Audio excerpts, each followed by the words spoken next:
L product? No, there's probably no way I'll do a video on the Woozy. I do have one, but the one I have doesn't work. Also, mic check. I'm surprised Walcom hasn't done a video on the slab yet, except for the one he did like 2 years ago.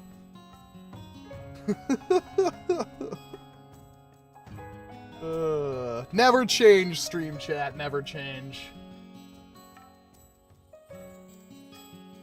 How's everybody doing tonight? I am tired, so we're gonna have a cop-out stream. Although it's something I wanted to do a video on, so I thought I'd run it by the judgment of YouTube chat first, just to see what's going on. Nice to hear Mid Gamer. Nice to hear Burnt. Nice to hear Blake. Welcome, Kibble Gaming.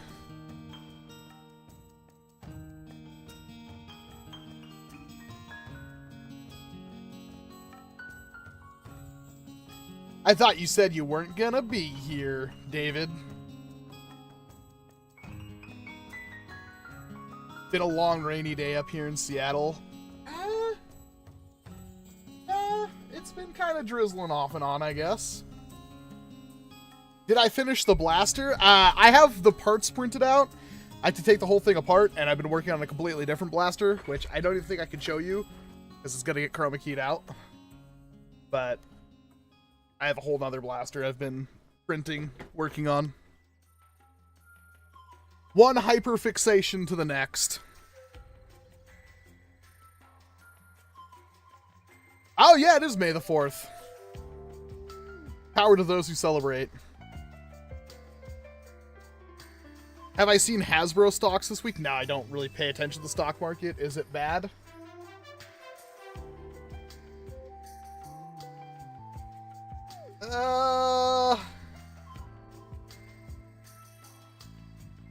It's pretty middling. I guess it's up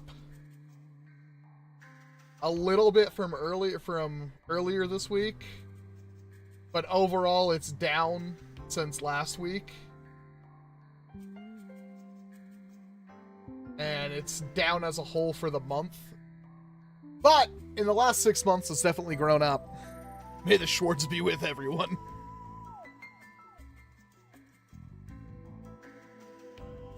I wouldn't say it's went way up. It's pretty middling. It peaked last week, and I don't know. It's I feel, because I think I posted this on the community channel, but Hasbro, I feel, is to blame for a lot of the problems content creators have been having, especially with like burnout in this hobby. This hobby would be so much easier to deal with as a content creator if we had consistent good releases. But Hasbro went from like, you know, we had like the October, the December to January, and then like the May to June, heavy releases all the time. And they were always exciting. Some were more than others. And then Hasbro gave up for years. And it feels like recently, like, I went to my local Walmart, and again, I posted this community channel, where my local Walmart's Nerf shelf, that includes Adventure Force and all that kind of stuff, went from, I want to say 80% of one whole aisle down to maybe 40% of one aisle. Like, they cut it in half. And that's really worrying, because if Nerf does, like, and it has been consistently trending downward, if foam flinging in general dies out, then it's like that hurts me as a bottom line, which sucks. But I also feel like in the same spot, we've never had this hobby be more accessible. But the problem is that, like, Hasbro is the entry point for pretty much everyone. And if they're not doing good, the hobby as a whole isn't doing good. I think I've stated before, I don't really feel like the hobby has grown over the last 4 years. If anything, I feel like it's contracted a lot. And that's really concerning. Van says, Hasbro went from having some of the best, most innovative blasters in the hobby to releasing the same 3 blasters over and over again as cheaply as possible, while charging you more for them. And I do think that Hasbro is on a redemption tour right now because they're doing a lot more and charging a lot less, but it almost seems like too little too late. Hasbro is really, I feel like they're the pettiest company in the world. I say that because they really do seem to try to do everything to keep their stuff exactly the same while charging as much for it as possible, while also shutting down the competition that's doing way more than them for cheaper.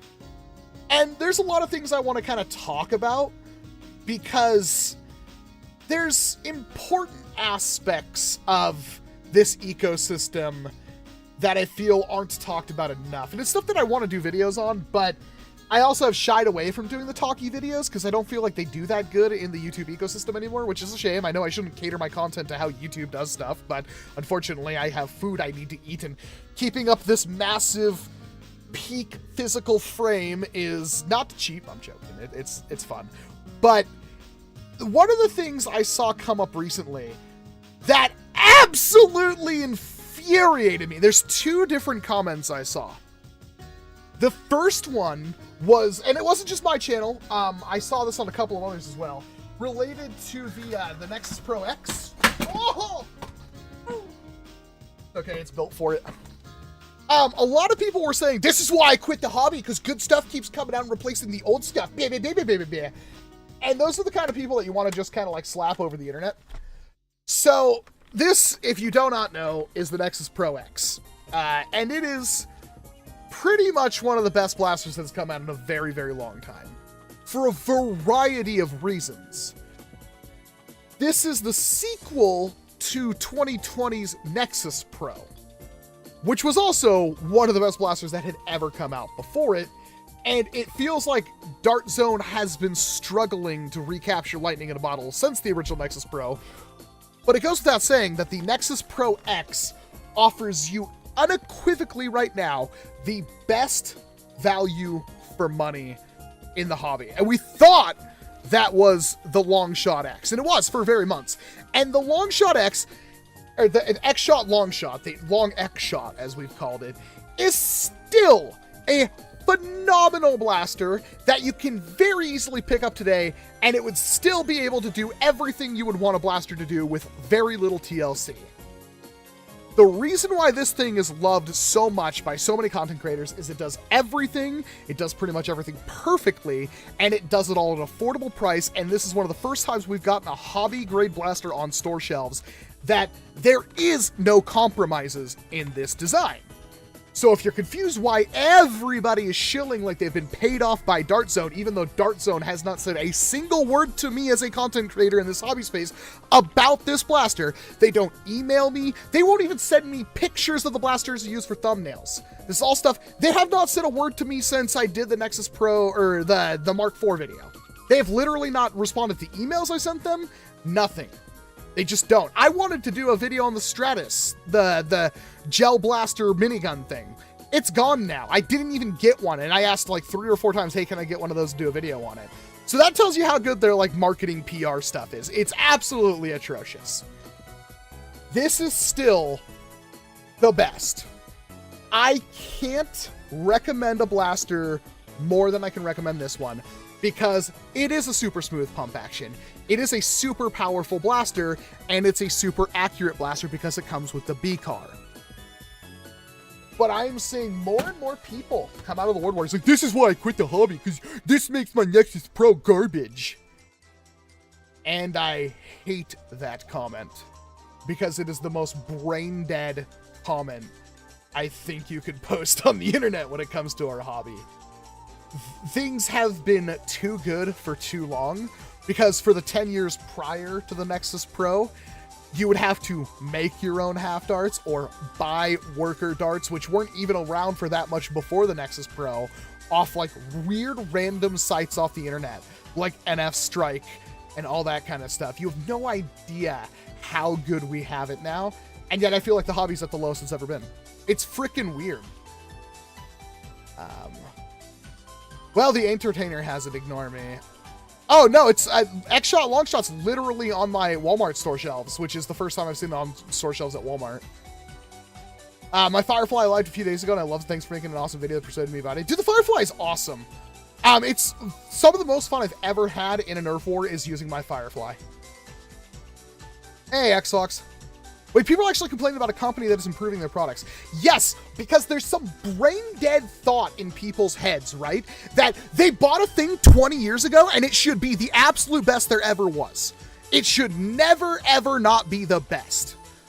They bought an Nexus Pro back in 2020 because I and many other people said it was the best, and 4 years later they're complaining it's no longer the best.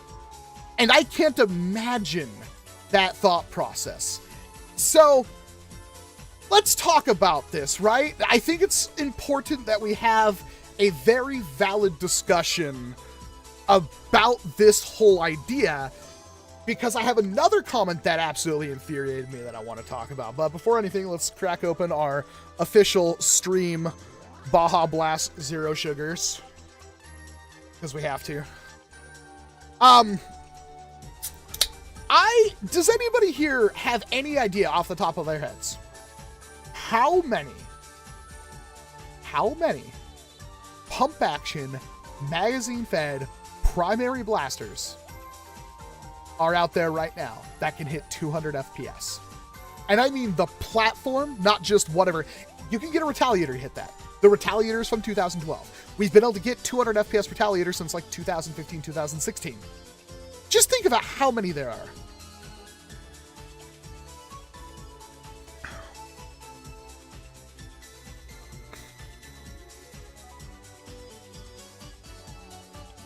I'm seeing a lot of random answers. Like, Smith Zero is probably like 3 new ones released every week these days. That's kind of how it feels, yeah? So, I want to look at this from another aspect, of which how many of those pump action magazine fed blasters are perfect? Because I'm going to tell you this right now, because it's going to come up later, right? I'm super excited for this. This is, again, one of the few times I would get a blaster and like, I'm like, crap, I'm at a Nerf war in wherever and I don't have a blaster with me. Oh, somebody handed me a Nexus Pro X, cool. I would be more than happy to have this blaster. This is fine. Is it my favorite pump action magazine fed primary ever? No. But is there a single perfect one out there? I would argue not. Even if I want to complain about this blaster, this hide over bore right here is unacceptable to me. It's way too bad. I really wish it was flipped. That is a valid concern, and that is enough for me, as a consumer, as a player, as a hobby enthusiast, to spend more money on what I feel is the best. That's why I like to cover all these blasters. Because there is, at least at this point, the closest thing I have to a perfect magazine-fed primary action, pump action Springer is the Javelin. And I don't even really like the design of that blaster when it comes from like an aesthetic standpoint, but it has every single thing I want in a pump action magazine fed Springer. It's thin, it's smooth, it's powerful, it's adjustable. All of these things are very easy to tune, and then on top of all of that, every single tool and maintenance thing I need is located right on the blaster. The only thing it doesn't have that I would maybe want is onboard magazine storage. There is still not a blaster in this entire hobby that does what I say would be acceptable onboard magazine storage. Not one. I don't even think blasters have attempted this. And when I talk about like good stuff, I'm talking about like what you see on like the G11, where it would hold like 2 extra magazines up by the barrel and still be a relatively normal sized piece of Kraut space magic. Did you build a Griffin? Yes, I did a video on the Griffin years ago. Very long time ago. Gabriel says, if you include 3D printed and also recolors and special editions like Sonic Ice Green Laird Line, yeah, there is a lot of pump action magazine fed Springers, and there's going to be more of them. We're going to get more. These are all very, like, it's good to have options. I know from a hobby standpoint, it can get really boring, especially if you watch like every single video I do on these things. Even if I got like the brand new one that was absolutely perfect, you will only watch that video probably for the point where it is actually different. You will watch it and go like, oh, that's how it's different, and click off. Because you probably already know, because you probably own 2 or 3 other ones. And I understand that fatigue, but it is also the most important step in the entire hobby, is to have these kinds of blasters ready and available. Classic Real says, not gonna lie, the Pro X's are kind of uggo. I can somewhat agree with that. I think everything on it is okay. It's better than the Nexus Pro was. I don't know why they have to have this like weird mouthy, I wish this was more flat. I don't know why this storage device is here. It serves no purpose. I don't know why you'd ever want to have like this barrel to, like, you'd never swap between these. There's no point.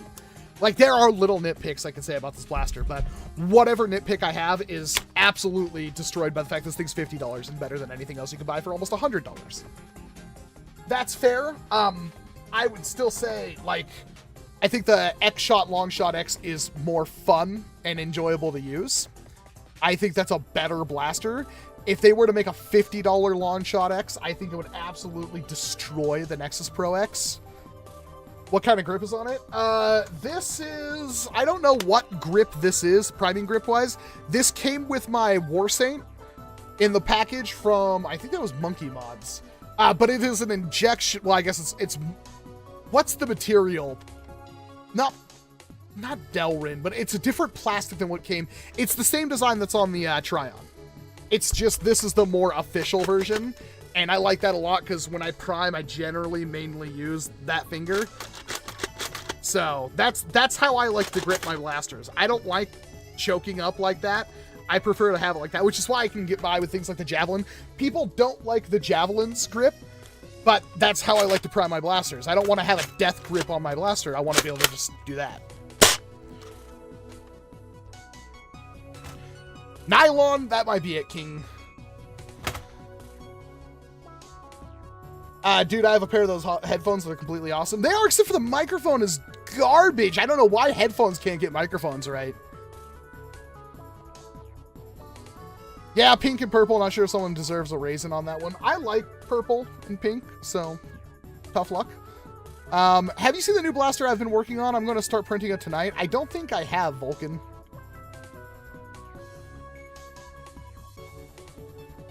If the Longshot hasn't solved the plunger tube issue, they did. Apparently they did. I should buy the one from Walmart and see if it does. But yeah, as far as I know, they did. I still think they should make a more expensive version, but I just heard the explosion outside my house, BRB. Yeah, that's an important thing to go check out, Lexar. If people don't like the Pro X's that much, why not rip out the internals and reshell them? The entire purpose of why I want to talk about this is because I fundamentally do not understand this thought process where it's like, this thing came out, right? Nexus Pro X, awesome. Better than the Nexus Pro in pretty much every single way. Does that invalidate the Nexus Pro? Can you just right now not use a Nexus Pro? Of course you can! If your FPS cap is 200 FPS, any blaster that hits 200 FPS is going to be usable at that war. And here's the thing, a lot of them can. There are many official Nerf blasters that you could modify to hit 200 FPS. Why is it a problem if something better comes along? Seriously, I don't understand this from a fundamental, level. I just don't get it. And I've seen this comment multiple times on different channels. And it just blows my mind. I don't understand. It doesn't make sense to me. I understand the fact that I'm in a very relatively different position than pretty much everybody in the chat right now. I eat, breathe, and sleep this hobby. I can dump $400 or $500 on a blaster and rationalize it because this is my life. I understand that you can't, but I also understand that you watch my videos, and nearly every single video I do, I'm almost undoubtedly selling you something. Whether I'm paid to or not. I understand that. As a hobby enthusiast, you don't have to have a lot of money, especially in this hobby, to enjoy it. If you don't have a lot of money, you make do with what you can get. Right? If you have limited or none when it comes to disposable income, then you make your purchases as wisely as you can, and you try to get the most out of those purchases. There are so many things you can do in this hobby to get an insane amount of value out of your time investment when it comes to an blaster. Most people don't do integrations, modifications, and stuff like that anymore. Even though in reality, unless you're buying drop-in kits, doing modifications, integrations, is not that expensive, especially if you thrift the blaster. The most expensive thing is buying drop-in kits because you have to pay somebody else to make that kit and design that kit for you to have the minimal amount of time investment into upgrading your blaster. And it blows my mind that people see something like the Nexus Pro X as a bad thing when in reality, nothing is wrong with their Nexus Pro. Nothing is wrong with their, Retaliator they modified back in 2017 with artifact parts. What is it, L-Chan? How old is L-Chan? Like, from a standpoint, let me see. That video on the mod on L-Chan being basically finalized was from 2019. But the original build with most of the original parts that I used in that rebuild of L-Chan was, I think, let's see here, 2018, April of 2018. That blaster from back then hits just about as hard as L-Chan did a year later, and L-Chan hits about 240 to 250 FPS. From 6 years ago. I can pick up that blaster right now, take it to a 200, 250 FPS war, and use it no problem. The difference is, as these kinds of blasters come out, the hobby becomes more accessible. And on top of that, this thing's way smoother. It's way nicer to use over long periods of time. It has a lot of customization parts, and I don't have to spend a fortune to get it. If they released one $50 blaster a year that was better than the last one from the previous year, it's not hard to hate that. I would rather that X-Shot make the Nexus Pro X, the next one be a bolt pop. And the one after that be a lever action. And the one after that be a bolt action. I don't like the fact we keep getting the same blaster and over again, but when they do stuff like the Tomcat, which is like, oh, that's a Nexus Pro X with a 50-round drum. Great, perfect. Because that's like, it's not an upgrade, it's a side grade. It's a thing that's like the thing we already have, but different in ways that some people will like it, others won't. And that's kind of where I hope that more of this kind of stuff happens. Hell, there are mod kits being sold for some $10. I know. You gotta imagine, like, you buy a 3D printer for $120 now? How many things are opened up to you when it comes to, like, this hobby? I know it's like, wow, $120, that's so much. Screw you. I've seen kids dump more than that in Fortnite cards, okay? Like, it's not that bad. I know, like, we're talking about money, especially in, like, one of the worst, like, I'm flat broke right now. Like, rent, all that stuff, like, my bills are, like, way too much money to where, the last 2 or 3 months, it's like, I gotta take care of my bills. I have less and less for, extra stuff, right? That's why I've been playing a crap ton of RuneScape, because that was, like, $12, and I've put more time into it than probably games I put $60, $70 into. You do what you can.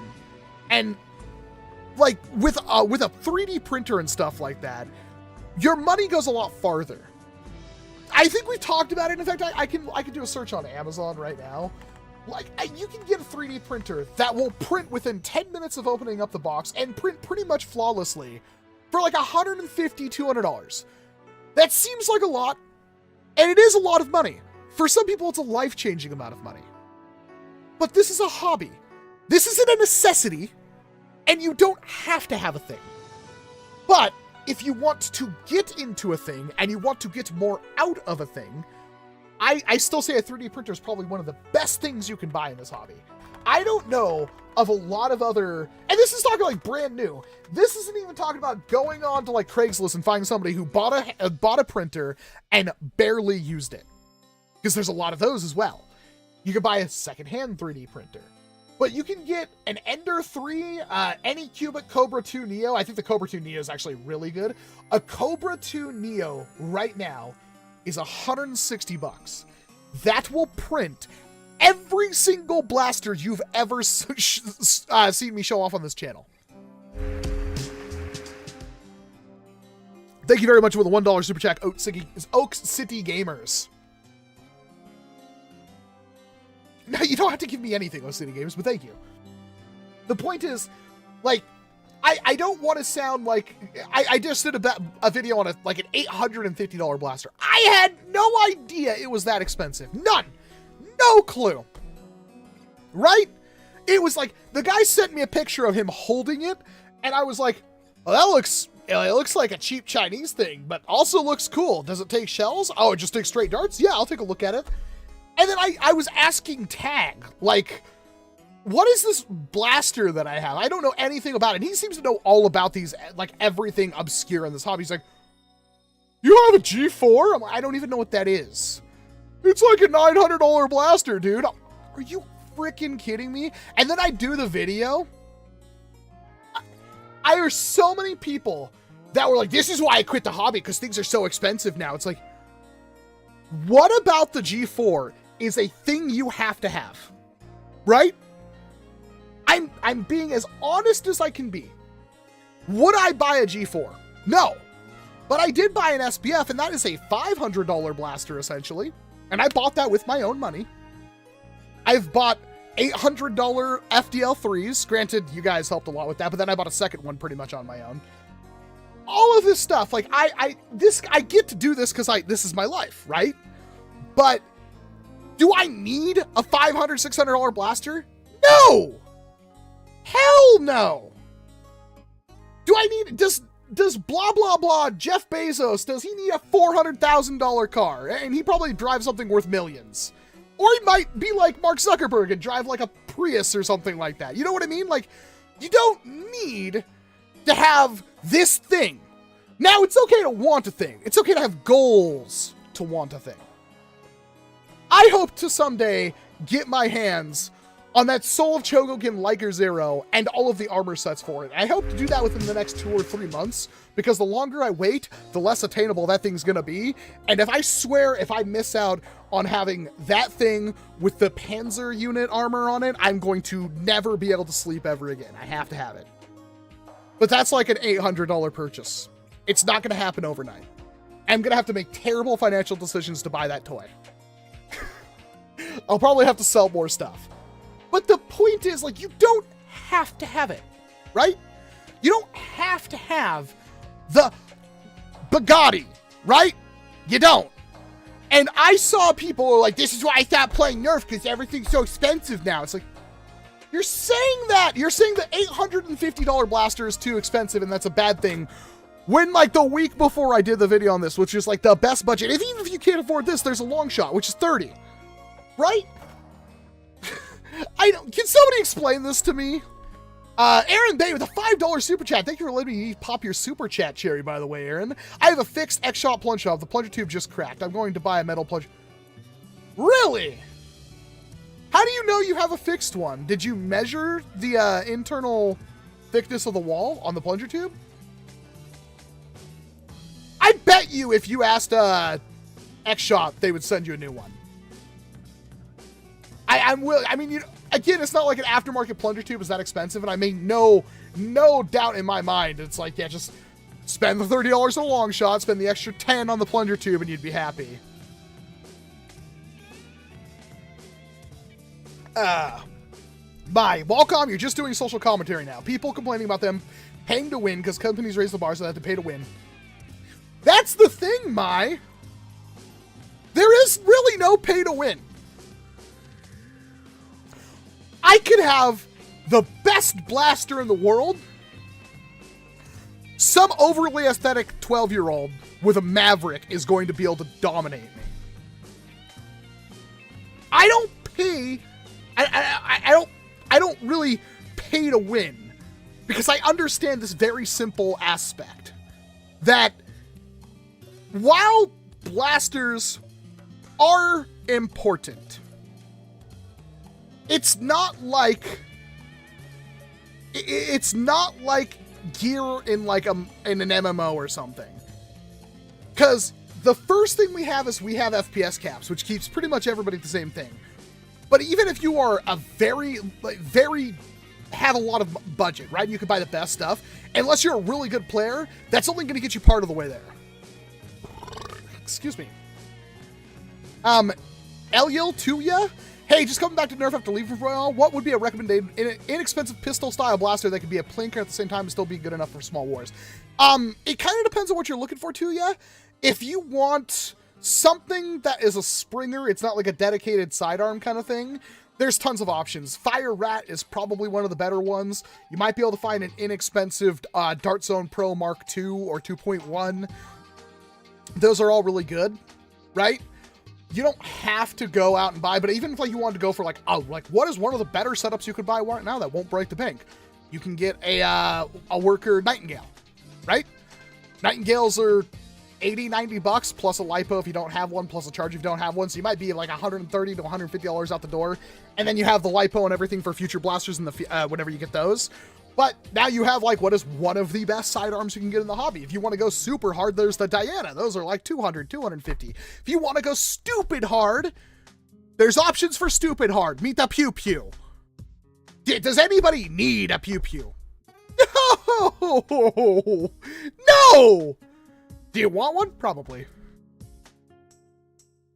It reminds me of the time the Nemesis came out. A lot of people said it was endgame. For HVZ, yeah, that stuff really did disrupt HVZ. Some 12-year-old. I said overly athletic 12-year-old. $35 almost worth spending the extra money to get the Nexus so you don't have to mod it when it breaks. That's a really, really, really terrible opinion, Elijah. Because the X-Shot, Longshot X, and the Nexus Pro X are completely different blasters. One person who likes one blaster will not like the same blaster. It's good to have options.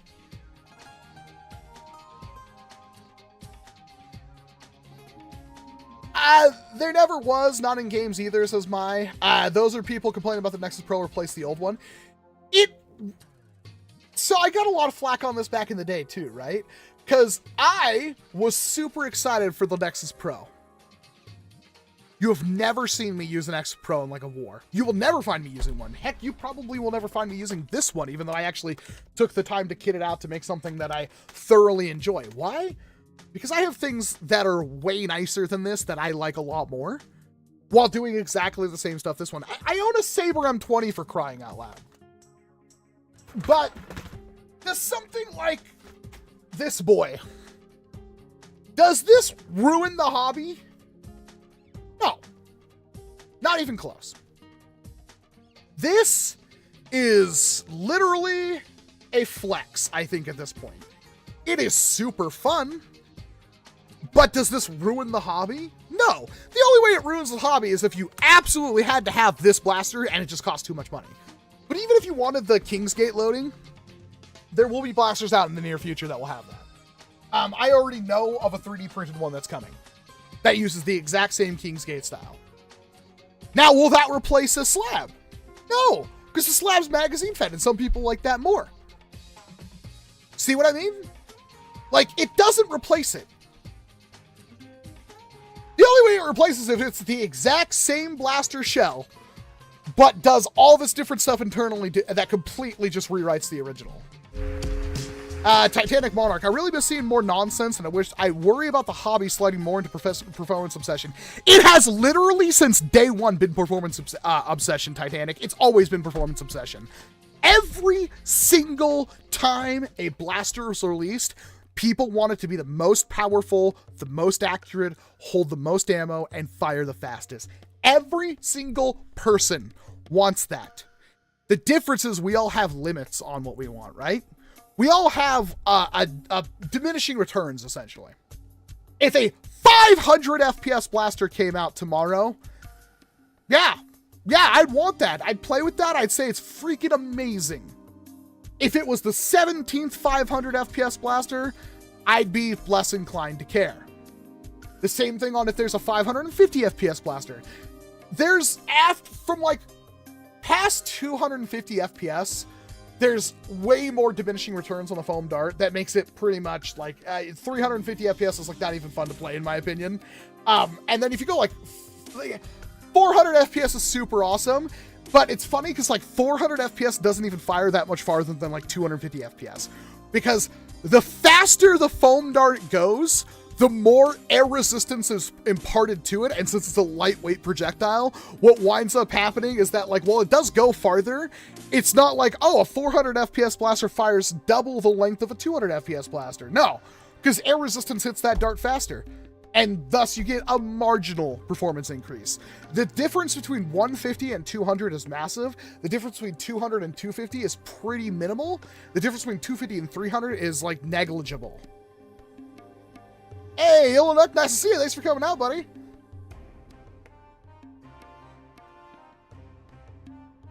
How's your, I watched your Scythe Incendio video. I'm gonna take this freaking thing off. I need to get rid of the rubber strap. It's bothering me. So, this is like the cheapest smartwatch I've ever found, and yet I've had it for like, I haven't charged it in 3 weeks, and like, it still works, and it blows my mind. How do I turn this thing on? Did I just break? No, oh, it's the polarized film. You can't see it. There you go.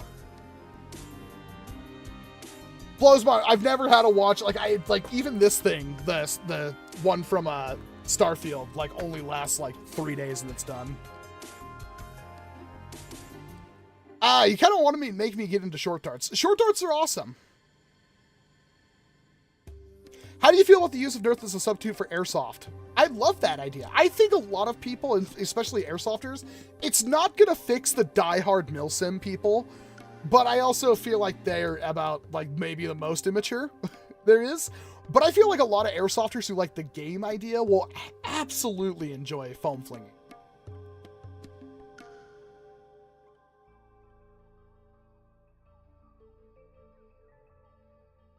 Pacifically, the Sweetheart AEBs are just full auto caliburns. But it's like, you don't have to buy, what is a Sweetheart Storm's like a $500 blaster or something? Granted, I don't have one right now. I'm apparently getting one sometime soon. Colonel Waz 76 was, what, $170, $200 from Monkey Mods? And that was really good. What, was there a super chat? Oh, I don't know how I missed. Did it not flash up on the screen, or was I just not talking? Oh, it was a tip. Did that not play again? Hold on. Vulcan tipped 3 minutes ago, $7. I just posted a couple of images recapping my new blaster system. It's a flywheeler, almost to the point where I can start having the Sega 4D tested by others. Awesome. Good to hear. So there's a reason why I think airsofters would love Nerf. There's a part of airsoft that I detest. The thing I hate that you cannot fix, there's two things, but it all comes down to the ammo. Airsoft rounds are the most boring projectile in the world. Every single airsoft thing fires the same 6mm tiny, stupid piece of plastic. It is dumb. It is not fun. And even though people are like, well, you don't have to have high cap mags, Walcom, you can use low cap or mil cap. Then you have this massive magazine. I'm trying to look to see if I have a mag around here, because most of the time I do. Where it's like, here's this thing that's the same shape of like a 45, like a double stack 45 mag that holds 17, 18, 45 rounds. 45 ACP. And in airsoft, it's like, yeah, we'll hold 14, 17, 22 6mm BBs, even though the thing could literally hold like 300 of them. So not only is the ammo, like, and if you're like, okay, well, I'll have like a 18 round pistol one, right?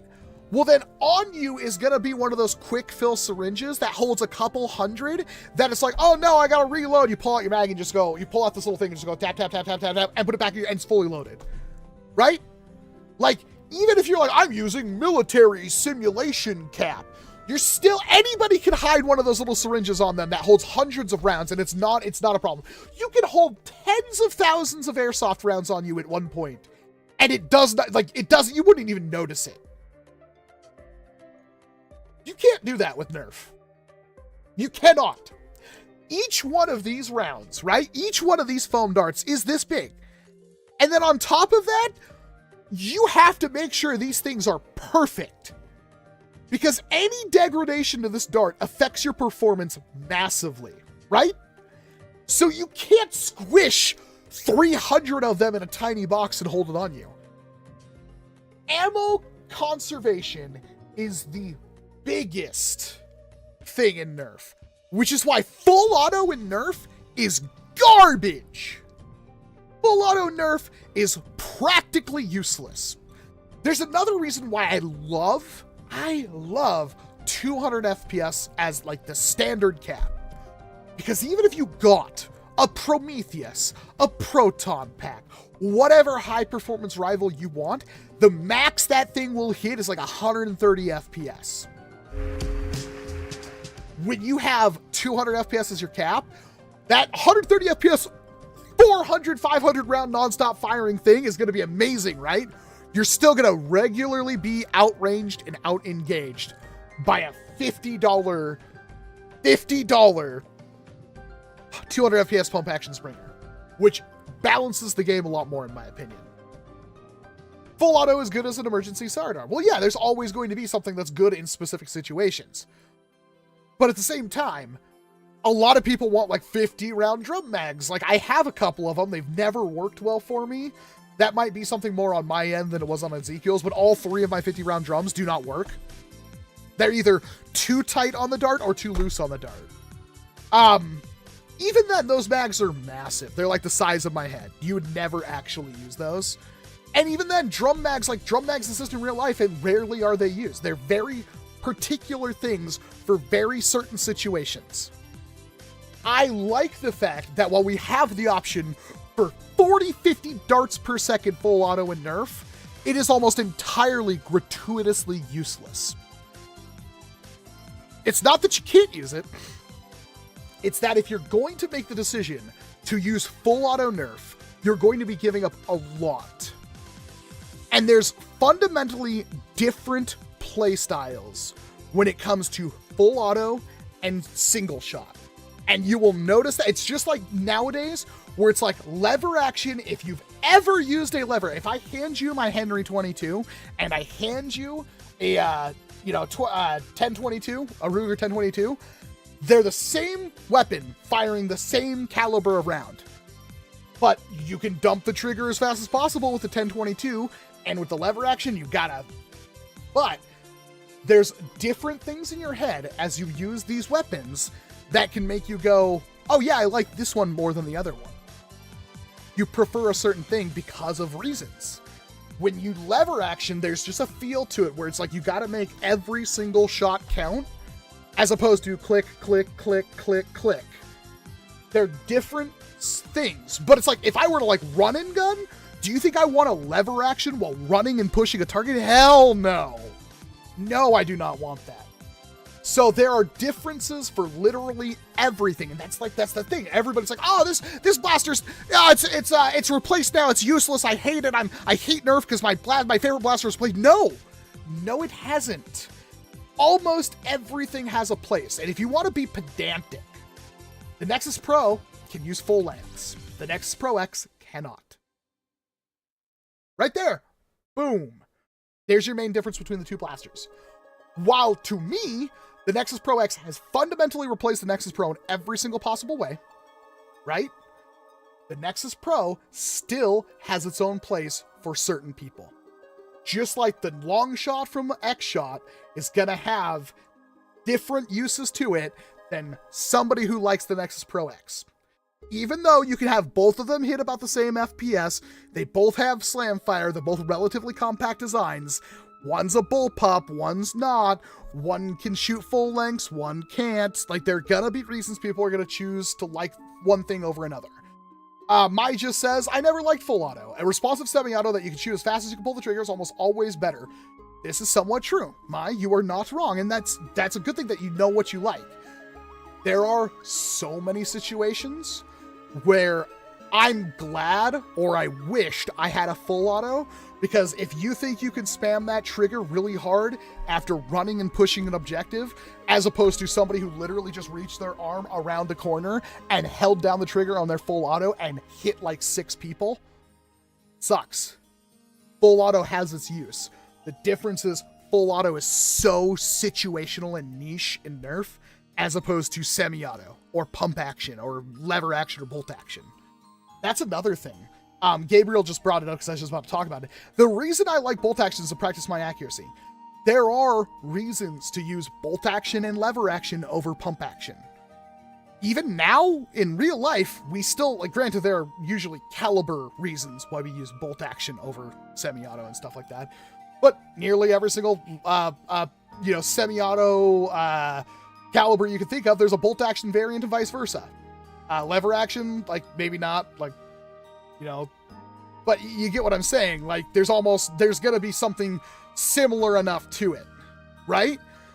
But there are people out there, like, you could give somebody who really loves their lever action and somebody who really loves the air. Like, there are reasons why these two people could engage each other in combat and the lever action could win over the full auto and stuff like that. There's a lot of stuff that goes into that decision, and no two people are going to be the same. Like, and that's one of the things I like about this hobby is that, like, the best blaster doesn't exist. Even when it comes to pump action magazine fed, even if they have replaceable foregrips and rear grips and stocks and optics and stuff, there are still going to be designs that people are going to like over other ones for whatever reason. And if one of those is just you don't have the money to buy every single new thing that comes out, which is good, I applaud you for that. Good job. Don't be a consumer. Do the right thing. Buy what you like. Love what you got. That's fine. That's really good. I envy you because I buy every single freaking thing. There's so many blasters I do a video on once, throw it in a bin, and never touch it ever again. It sucks. But you get that. Like, nothing is the best. Everything has a purpose. Mostly everything. This hobby, it's one dart, one tag in almost every single game mode.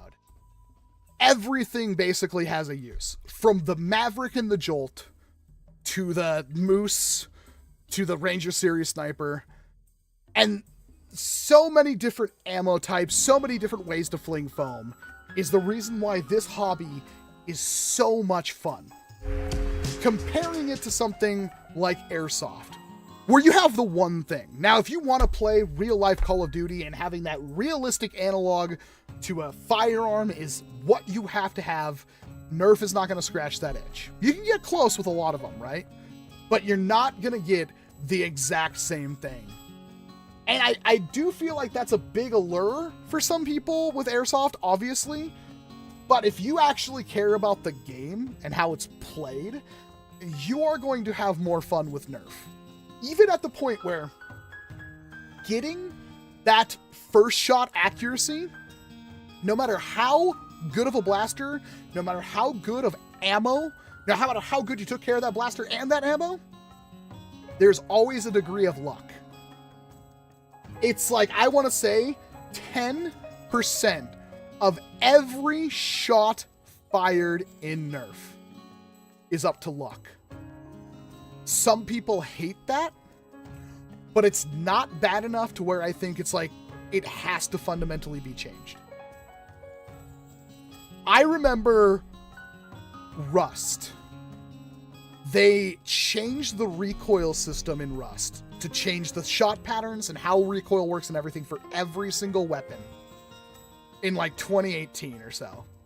And I dropped the game. I stopped playing it because it felt like they got mad because, like, you would hold down with the AK. The AK is like the hardest weapon I've ever used in a video game in Rust. Because back in the day, you would fire that thing and you'd be staring up. I remember the first time I made an AK, the first time I crafted one or found one, and the first time I got into a fight with it, and I shot at the dude who was probably 15 feet in front of me. He jumped up on a rock, and I got scared and went, oh crap, because you have gear fear in Rust, especially when you've barely played the game.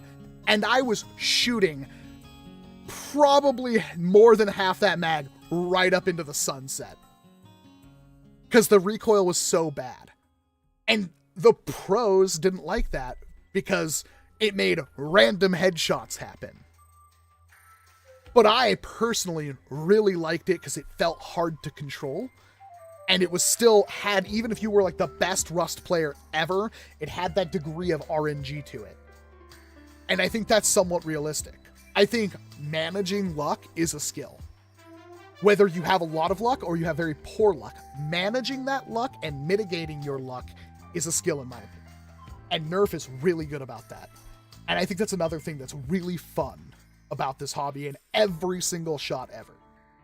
But do you like RNG? Let me know. And I'd love to hear your thoughts on that. Whether you're one of those people, it's like, I don't like RNG because I want my skill to matter more than everything and I don't want to get hit by a lucky hit tag. Or if you're somebody who's like, I like to have, I'm lucky. I get shots that will curve around corners and hit people on the side of the head. So I really like NERF for that. I'd love to hear your thought process behind it. It's not about that game. It's just a game where you're growing. Scrap became rich by itself. You're talking about Rust, like, but I'm talking about before Scrap was even a thing. Like, I'm talking about a long time ago. The fun S-pattern recoil AKs in Rust. Like, it used to be random. It used to actually be random. I'm not talking about aim cone either. I'm talking about random. Like, it would da-da-da-da-da-da. It was crazy cool.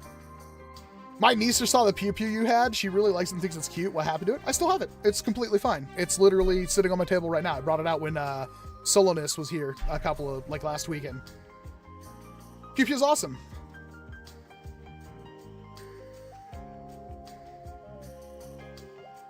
Spray and pray accuracy in numbers versus actual... No! Foxfire, I don't think that's what I'm trying to say. I wouldn't like everything to be up to RNG, even though that's also fun in some ways too, right? But I like a portion of it. Like, no matter how good you are with NERF, you have a perfect blaster with perfect darts in the perfect environment, you're still going to get deviation. It can grow and it can shrink, but you're always going to have it. And I think that is absolutely one of the most fun things about this. Walcom S7 blasters are all cute because he has a kick-ass personal color scheme. White and pink just looks good. I mean, while I do like white and pink, it is absolutely my favorite color scheme, bar none. I don't have reasons for why that is other than maybe Jigglypuff. My point, like, I don't want all my blasters to be the same. I'm really somebody, I get asked all the time, like, what's your favorite color? Like, what color scheme should I make your blasters? Like, when they're sending me a 3D printed thing, I'm like, do whatever you think looks best on camera. Because I really don't want you to make the same blaster every single time. I just got a... The hell is that pistol called? The Tricaro? Tricuro? Tracero? Bellatro? The hell is that thing called?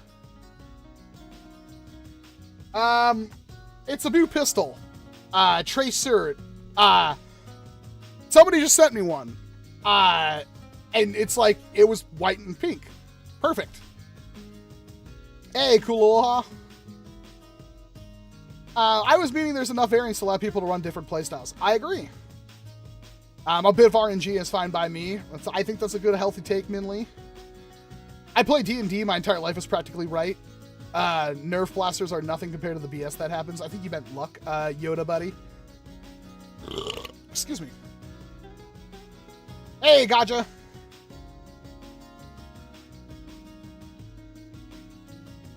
Figured you'd like the color variants. Are you the one who sent it, Foxfire? You might have actually been the person who sent it. Somebody, there was a note. I got it, I think it was Friday. I've been freaking, I probably have slept 30 hours in the past 2 days. I've been very tired. Also, it came up the same day as I got this. So, I might have been a little distracted.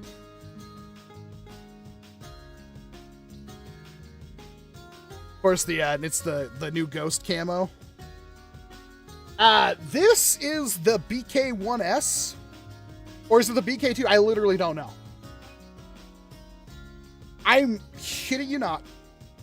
I'm sending it to BK next. I had no idea what it was. It showed up 3 days later. Now I gotta make a video on it. You'll probably see this video Monday. I do have to get the Mirage video out, which I've already filmed. But, yeah. So this is the one that has the metal gears. And it's a more budget AEB. I think this thing's around 160 bucks. It's not perfect, but it's also really good.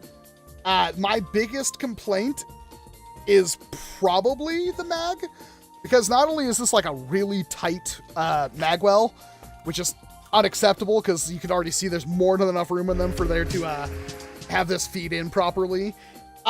This is good. Everybody's gonna bitch about this immediately, but it is a proprietary magazine, and these are smaller than Talon mags, which is weird because it fires every dart I put through it, no problem whatsoever. And I only got the one. God, I hate that. But, couple of things, right? So, this is fun. That's just a jam door so you can see it. But also, you can clear it and load it, you know, with this. I think you might even be able to cock it all the way back. Push button, mag release, which people seem to like. Even though you can't drop it, there's no way. The mag is way too tight in there. This, I did find out this end twists off, and you can put a scar on it, which is cool. Tons of Picatinny. It's not the thickest plastic ever. It is nylon, but it is remarkably cheaper feeling than like the inverted scales. Homely's been a member for 66 months. Drop a note to show some love. Remember to use WalcomS7.com to donate kids. Do not donate me kids. Please don't. When is the next stream? It'll be next Saturday. It should be anyway, unless something comes up. But yeah, this thing is cool. I like the design of this stock. It is like the cheapest. I think you can see how much that's moving around. It's pretty garbage.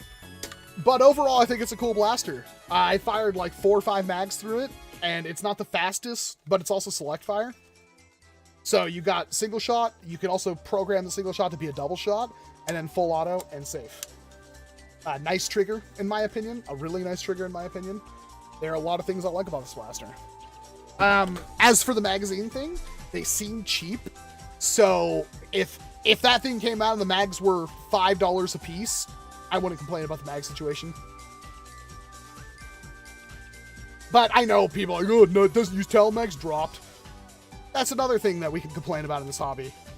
I actually think Diana mags are the best mags I've used in this hobby so far. Full stop. I think Diana mags are the best. If every single blaster used Diana mags and there were more variations of lengths of Diana mags, I think that'd be optimal. People would complain about the Diana not using Talon mags, and I honestly think Diana mags are way better.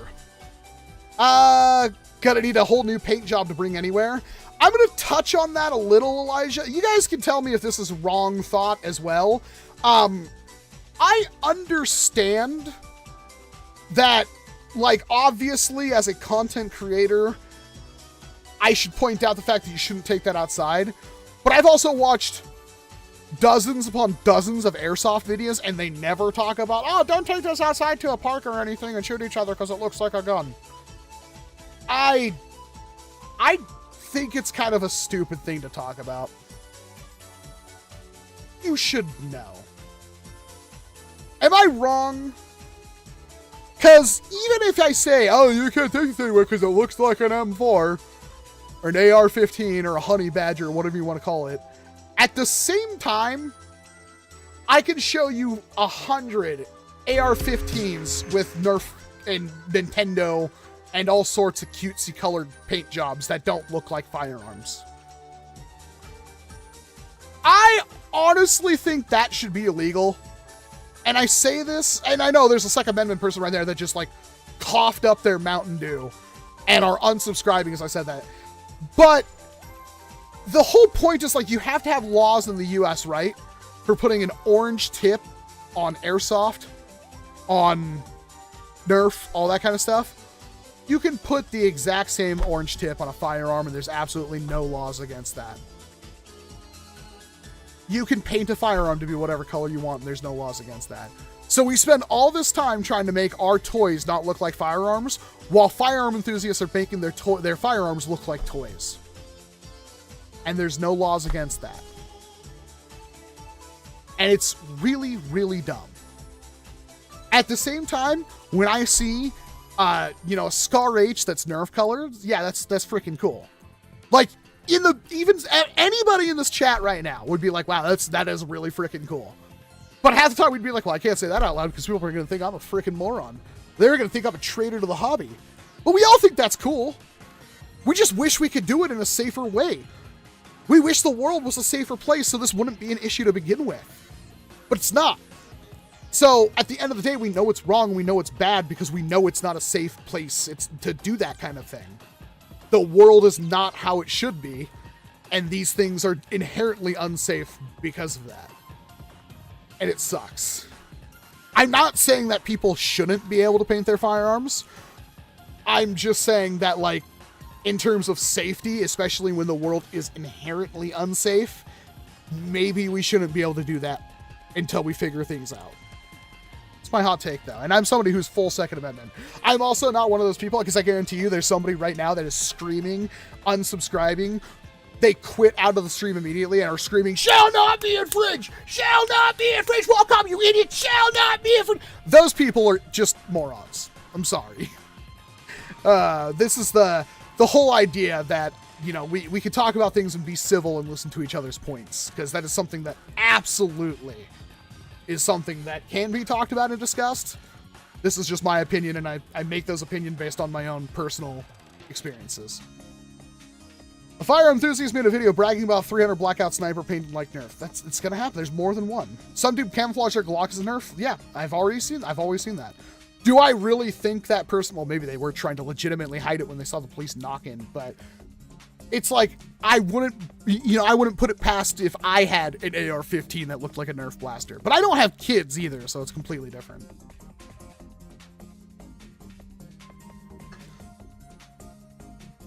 I'm going to school for gunsmithing, and I'm a 2A activist. There are actually laws against making a firearm look like a toy. I believe there are to some extent, but I don't think it covers paint jobs or anything. There are concealment of firearms that is illegal. For example, that absolute freaking moron legend that put like a Mossberg 500 inside of like an OG super, oh my god, what is the, I have like 4 of them, the very expensive original Super Soakers, CPS like 2,000, 2,500, the OG ones that like tore kid eyeball out. Is it? Then why is it so broadly shown off on the internet?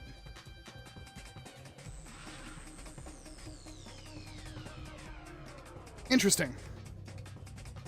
Airsoft is not as friendly to kids. You can't expect children to be aware of gun safety as long as we are playing with modified toys marketed towards kids. I don't disagree, Mai. However, unless I am reviewing, even if I'm reviewing a stock Nerf product, right? I actually am asking for your guys' help on this one. I rarely bring up kids. I am fully aware that what I'm playing with is a toy, right? But I also don't believe that because it's a toy, it is exclusive to kids in a lot of ways. There are obviously exceptions to this, full stop. But it's like, is a Nexus Pro X geared towards the kids? I don't think so.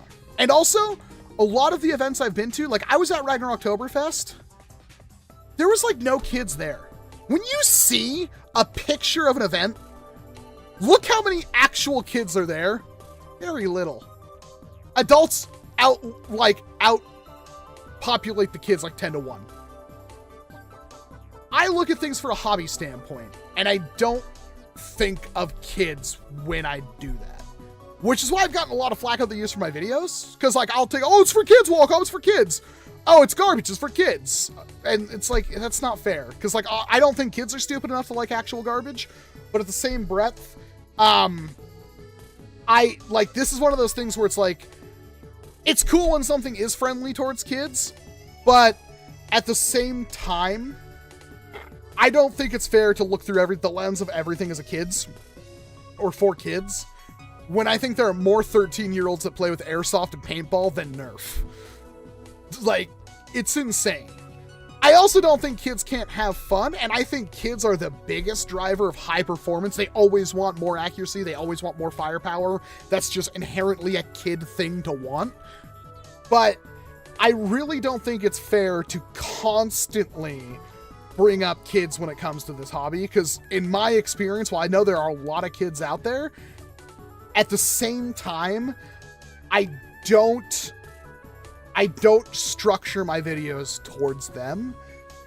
And I've had other people, like when Kappa was a thing, be like, oh, Walcom's the first channel it's gonna go because he's the most kid-friendly. It's like, well, just because I don't say the F word all the time, even though I do in real life all the freaking time, I don't try to cater my videos towards kids. I try to cater my videos towards everyone, but I don't think like, oh, well, my 4-year-old likes it because it's way easier for him to use. Well, good for them. But I'm not going to think about that. Like, there's a reason why I didn't talk about the Nerf Junior stuff. Like, even though I bought most of them. Yeah. Did you see the new full auto disintegrating belt LMG that's being made by Frontline Foam? Much Doge, that's not made by Frontline Foam. That's made by Mr. Heathpants, I believe. But yeah, I have seen it. I didn't know that was a thing until Derek literally emailed me and asked me if I wanted one. And I said, wow, I didn't know this was a thing. I'd love to compare it to the, whatever you call that, that HMP 23, the one by Bytech, which I do have all the parts printed. In fact, I think my print for the new stuff just finished, but yeah, here's like the new, he's got the slam door on it now, which is so much better. To be honest, I think sometimes our hobby looks too childish and a bit stupid sometimes. I don't disagree, but at the same time, Joseph, I like the fact that you could do literally anything in this hobby.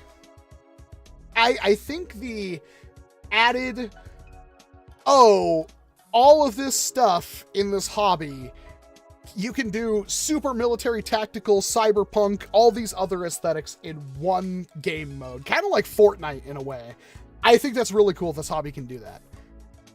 Because every single time I see like an Airsoft war, it's all milsim all the time. And there might be like one person wearing like bright pink and a unicorn hat. I actually think it's important to keep kid-friendly image for a hobby because that's how we keep approachable and alive. I almost disagree with that, Mai. I don't think it should be milsim, militaristic all the time, everywhere. But at the same time, I don't think appealing towards kids is a healthy idea either. I think having the hobby just be approachable at all is important. But I don't think trying to cater towards kids is the way things go.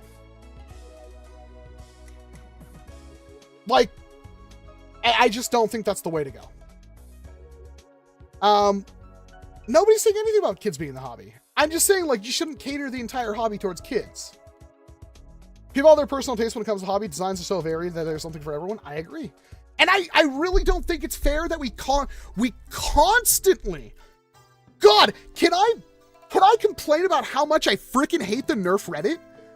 Can I tell you how angry I am that the biggest forefront of getting people into our damn ecosystem is that absolutely useless Reddit? I hate it. I hate it so much.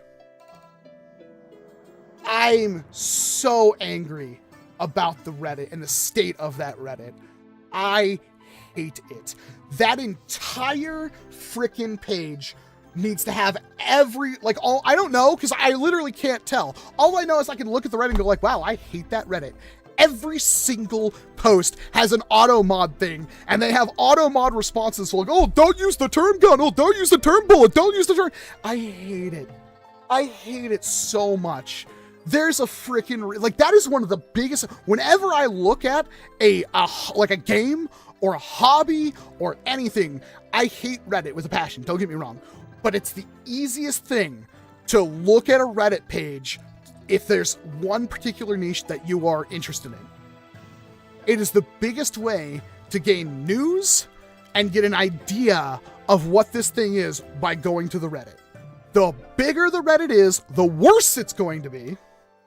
But the fact that the Nerf subreddit is so trash, is so god-awful, almost unusable trash, and it's been this way for years, blows my mind. And the fact that I know there's so many, you imagine somebody that is really, really influential, somebody, I don't want to name a certain, but even like I don't think Mr. Beast would go to a Reddit, but you know, like there are people out there, like important, big, influential people that might want to look at what our hobby is like, and they go to the Nerf subreddit, and it is the biggest, stinkingest pile of trash ever.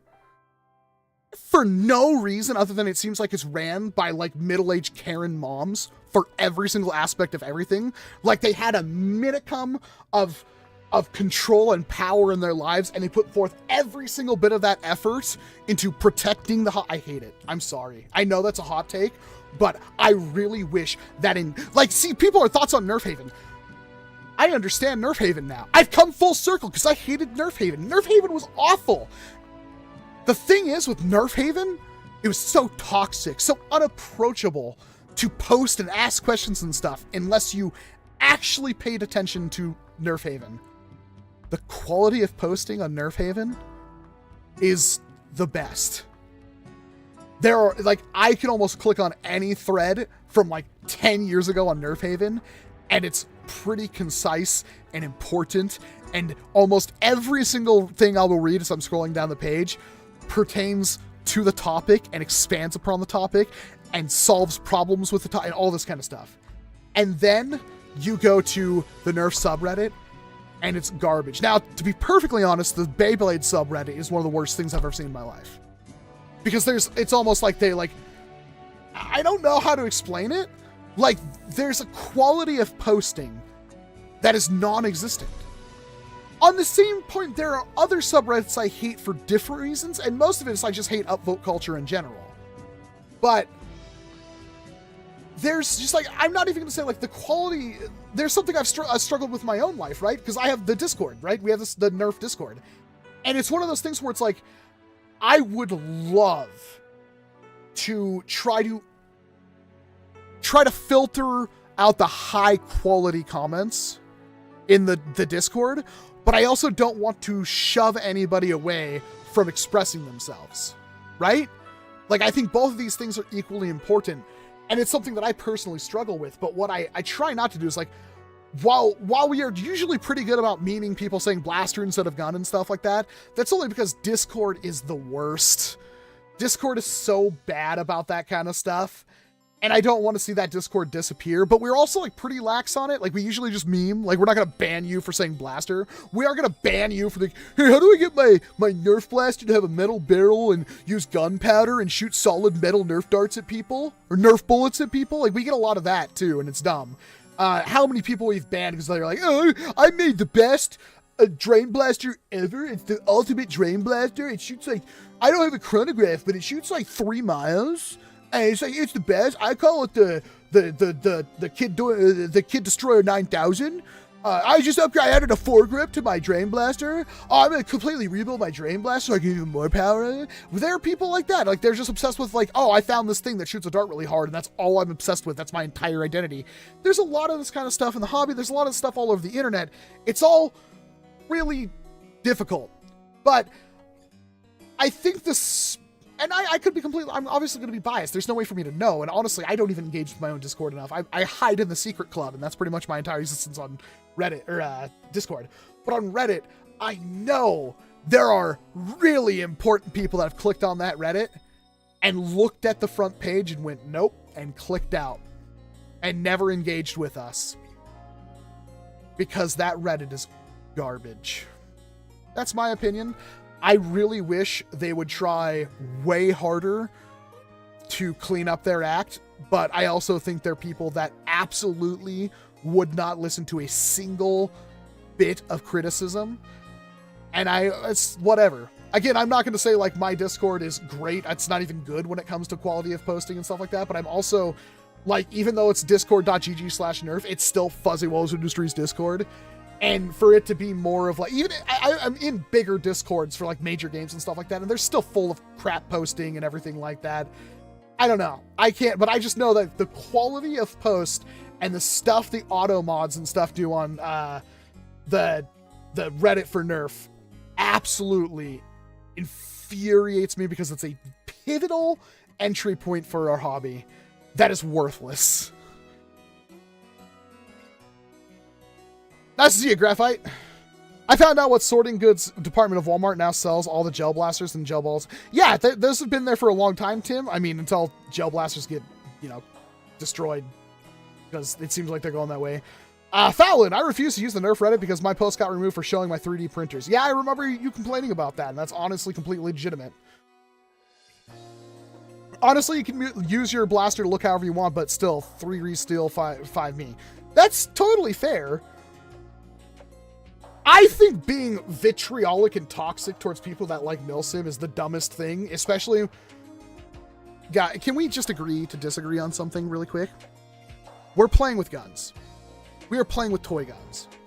We can use all the fancy terminology and all the garbage we want, and there are reasons we do that. There are safety reasons why I think it's important that we try to instill the blaster name into our, you know, lexicon as much as possible when it comes to hobby terminology.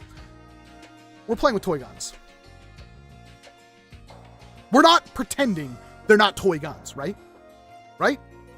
When somebody wants something that looks like this, that fires a Nerf dart, you can't sit there on your high horse and pretend, oh, I don't understand why people want the real gun. Why don't they just go to Airsoft? It's not the same thing, right? I don't understand why this is such a difficult concept to understand. I'm fine with this stuff existing in this hobby. In fact, I welcome it because I know stuff like this will bring more people into our hobby, and thus, if I want to be completely honest, more money for me than something like this, or God help us, something that looks like, I don't know, what Nerf poops out. I'm not trying to hide that fact from you. I think it's very important. And I think we should understand, like, I don't think we need to tell every single freaking person ever that you can't take that outside. They probably know. Because I've never seen an Airsoft reviewer say, you can't take that outside. Don't take this outside, kids. We simply refer to our toy guns that shoot foam darts as blasters. They are still toy guns. Yes. David, the hell with FNC. What is FNC? I don't know what that is. There's a YouTube channel called Foam News Collectives. Gives general news and information on the hobby every 2 weeks. Is pretty good. Work in an indoor Nerf arena. I've always tried to say blaster. I mean, that's important. Walcom, I still remember you shooting literal holes in free hanging blanket long before we hit 200 FPS on springers on shells. We absolutely playing with guns. I say that all the time. Yes, Walcom hates realistic blasters. That's why he's reviewed so many. I don't. They're not my favorites. Like, I like the pseudo gun design stuff. NERF Elite was really good about it.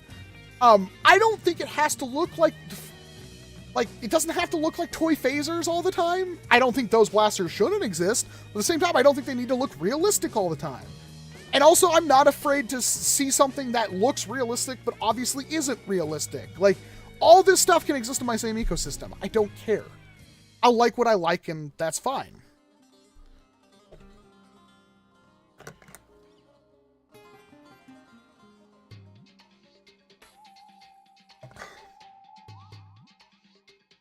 That's fair, Einhander. Being a Nerf hobbyist in my mind, in my mid-30s, I don't typically engage in online part that much. Yeah, that's fair. I have to, obviously. And because of that statement, I appreciate that you're here, Einhander. Hey, Walcom, what do you think about those shell ejecting realistic toy guns on Amazon? I don't care. Why would I care?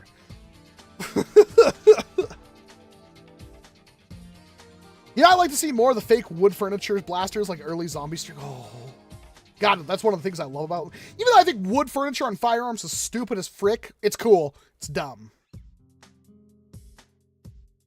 Oh, wait, so what's happening? You guys trying to make our people train? They always try to make realistic Nerf. Like, they always do. It's always going to be a thing.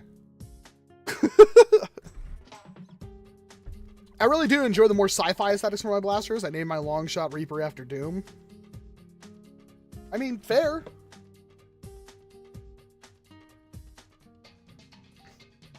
I still remember. Is that my phone going off? Is that somebody raging at me somewhere?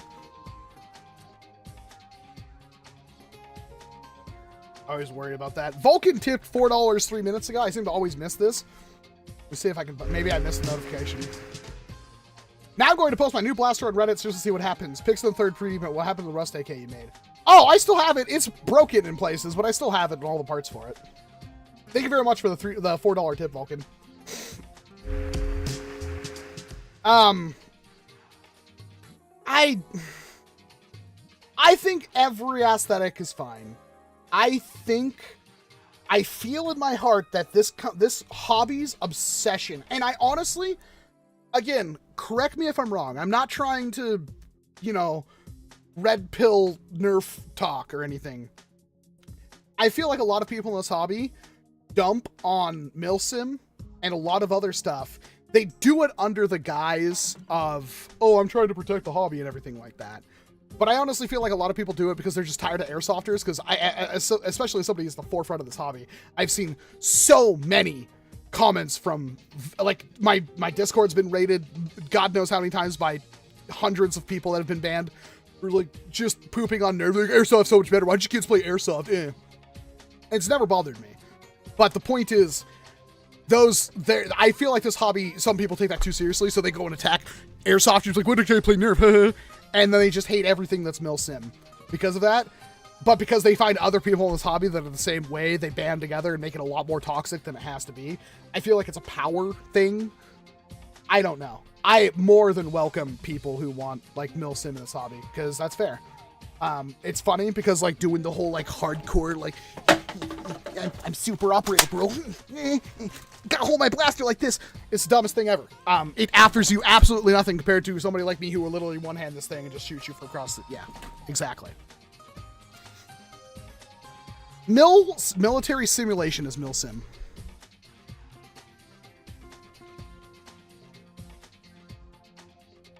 I actually wanted to talk about power creep, but $50 for 200 FPS is not really power creep, I don't think. There are other cheaper blasters that hit that. For example, how old is the Worker Cheetah 2.0? Like, seriously, how old is that blaster? That hit 200 FPS out of the box. And that wasn't even something you had to build as, like, I guess it was a kit. It took like 30 seconds to make. Walcom living that spicy life. I'm not trying to be spicy. I'm just trying to say things that I feel in my heart because they've been this way, and I'm not changing my opinion on anything. I just feel like these are important conversations to have once in a while. So, I know Singapore's big in milsim.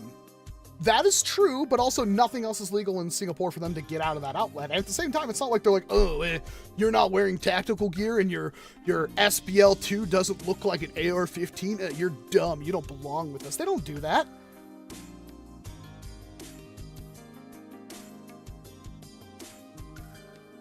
I don't have the characters to type everything. Apologies. I don't know what you were talking about. Oh, I think I'm late to the conversation, but I think the thing people just like Nexus Pro X versus Nexus Pro. I feel like how gamers see power creep. So that was a term I used. I don't know if I said it earlier, but it's definitely in the back of my head.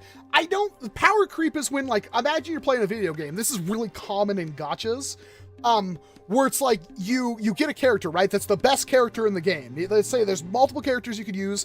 You get the best character, and then next week there's a new best character. And the week after that, there's a new character. And 2 weeks from that, there's a new best character, to where that first character that you got is now worthless. That's power creep. Where they slowly raise the level of power over time with new iterations.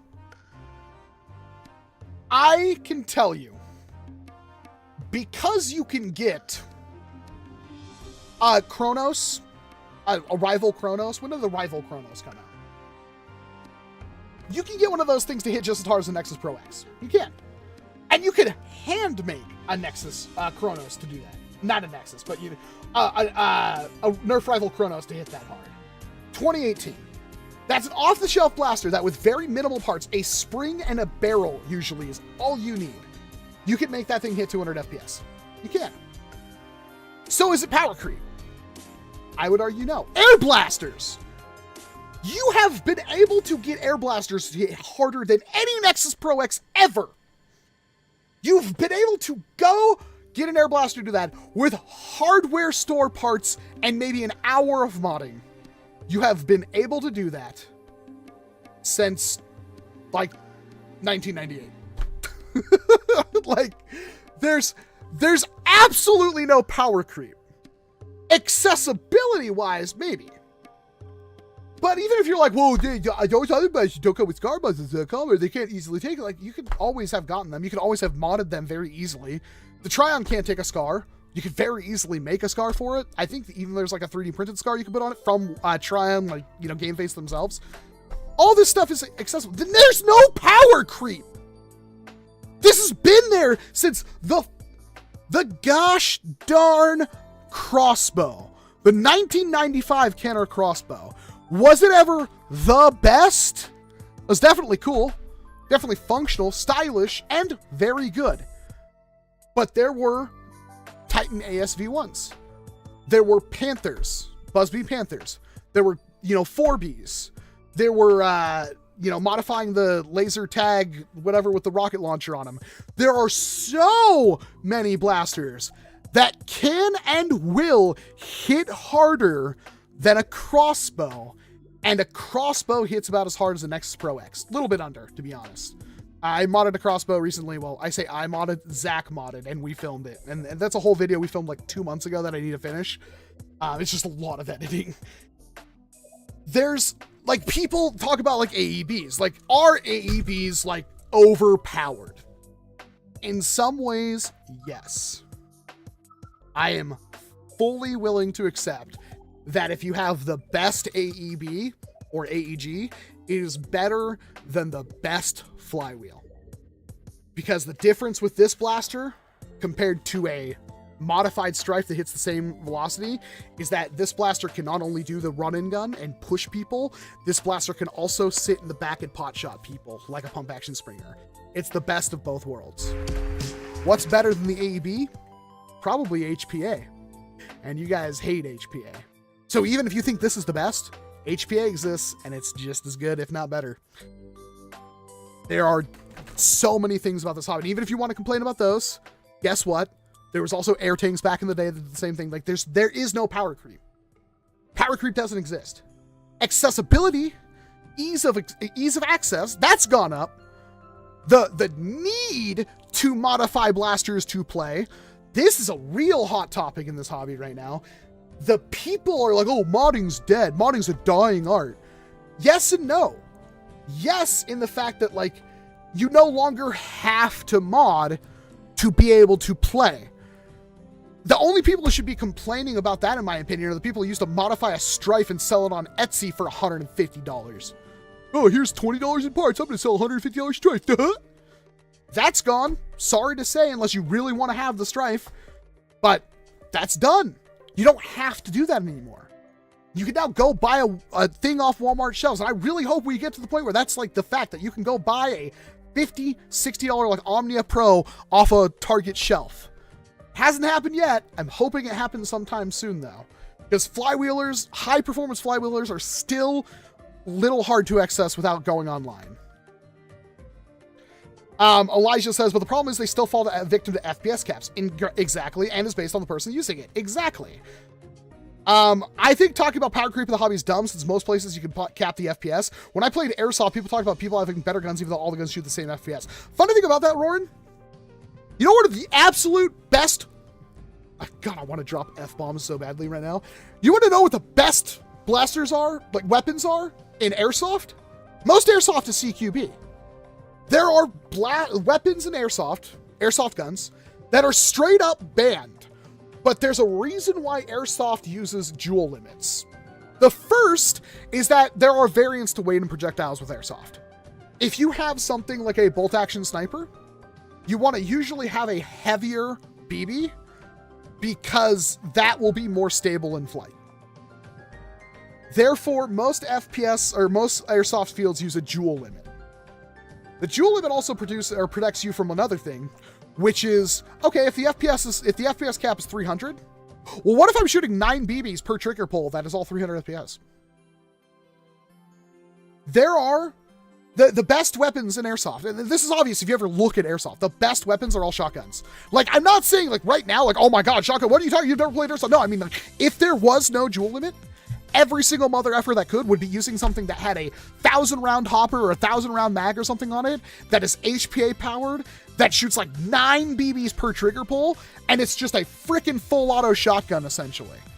I'm trying to remember the name, but there's like 2 or 3 of these weapons off the top of my head that are just straight up banned in almost every single field that are now, like, the companies are long gone. They don't produce these weapons anymore because nobody could use them, because they fundamentally just destroyed the game that was Airsoft. Another reason why Airsoft is really dumb. But yeah, most of them have dual limit, so even if you're firing multiple projectiles, it still has to be under the dual limit. Because it's about impact.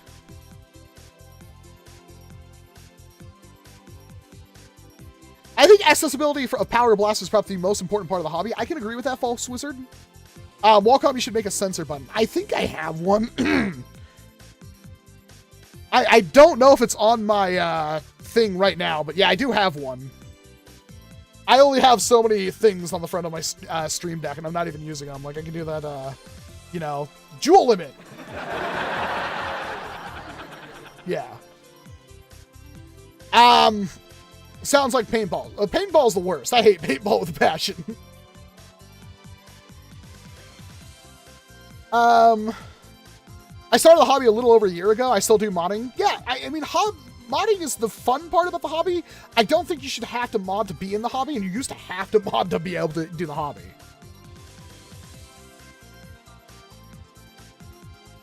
I really do like the idea of the FPS caps, and I also, like I said, the thing with FPS caps, right, is that the higher the FPS cap goes, the less things that are viable, but also almost like the more balanced the game is.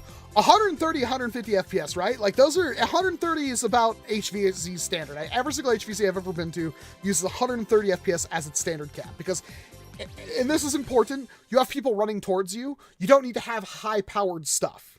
And also, you don't want to be hit by high-powered stuff when you're running towards someone. There. But at 130 FPS, you're just going to use Rival. You're going to use Rival for everything. There's almost no reason not to use Rival for everything. Now, if you're doing 150, well, Rival's still pretty much going to be the go-to, but it's going to start being outperformed by a couple of things in a couple of situations. If you go to 200 FPS, that Rival stuff is still going to be king of everything close range, but now has a direct competitor and weakness to anything that could hit 200. Right? That's completely fair in my opinion. 250 is where things start to become a little, I don't know. Because the difference between 200 and 250 is, it's noticeable, but it's not that much. It's probably only like 15 feet at maximum range. But the amount of things that can hit 250, the amount of ammo types that can be used at 250, drops off considerably compared to 200. So, I think 200 is like the perfect FPS cap. Ideally, in my opinion, your FPS limit should be dictated by your ammo and your priming type. I think bolt action should hit harder than pump actions. I think flywheelers should hit under, pump actions, like stuff like that. I know that adds a lot of variety and a lot of setup, and the more rules you add, the more complex the game gets and the less fun it can become for some people. For new people, I would say. For enthusiast players, more rules means more better, but for new players, more rules means less fun.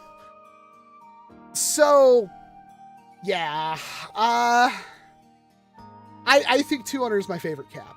As for why I hate paintball, it is garbage. It is the... We could fire up a paintball. I don't want to do it right now because I'll get copyright claimed.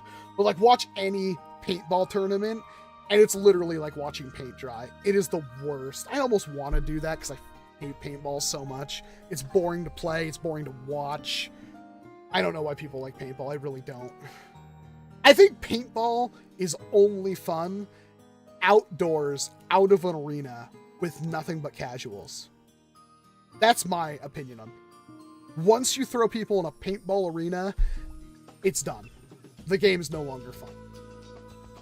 But I'm also like, there are people who played Counter-Strike, like myself, but I mean, that have been playing the same game of Counter-Strike for 20 years. And they always play the exact same way every single game to every single round, and they don't care. I don't like Counter-Strike for the simple reason, and again, this is a game I've played thousands of hours on. I'm tired of Counter-Strike because at the end of the day, there's 3 viable weapons in the entire freaking game. The AK, the M4, and the AWP. That's it. That's it. That's all you do. If you have the money, you will buy those guns every single time. That's dumb to me. Same thing. I had the same problem with Rust. Rust, there's the AK, and now the LH6 or whatever it is. Like there's more. I haven't played Rust in years, but it's like back when I played, you got the AK, you won the game. That was it. That's all you needed. Unless you got the M249, which is basically the same thing but bigger. But that's it. There was no reason to use the other stuff once you got the best gun. There shouldn't be a best gun. Everything should have a niche. But, like, what's the point of using the shotgun when it rarely one-shot anyone if they were wearing the best armor in the game, when you can 3-tap somebody in the face with the AK at point blank? There's no point.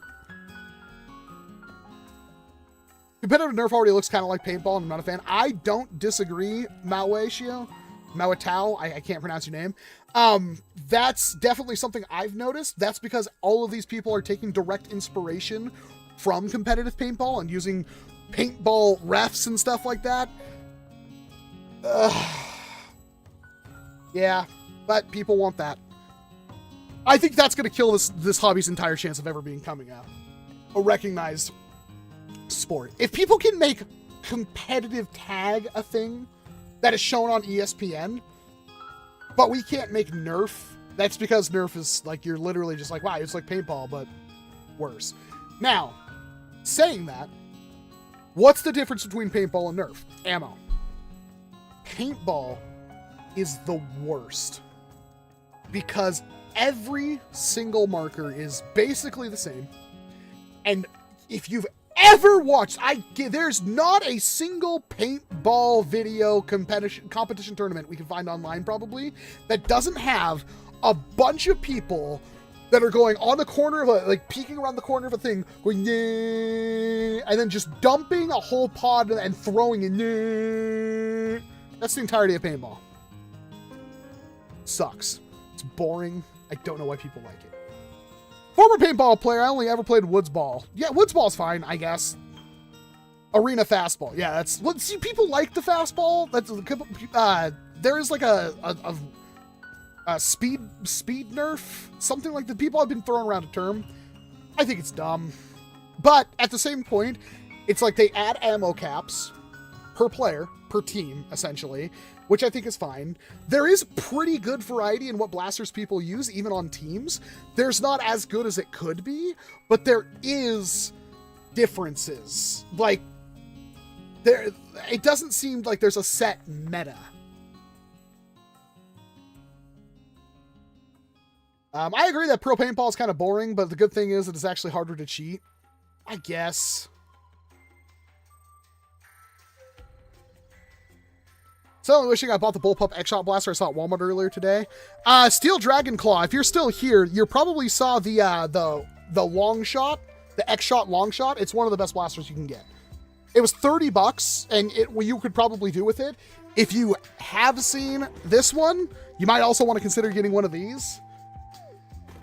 But yeah.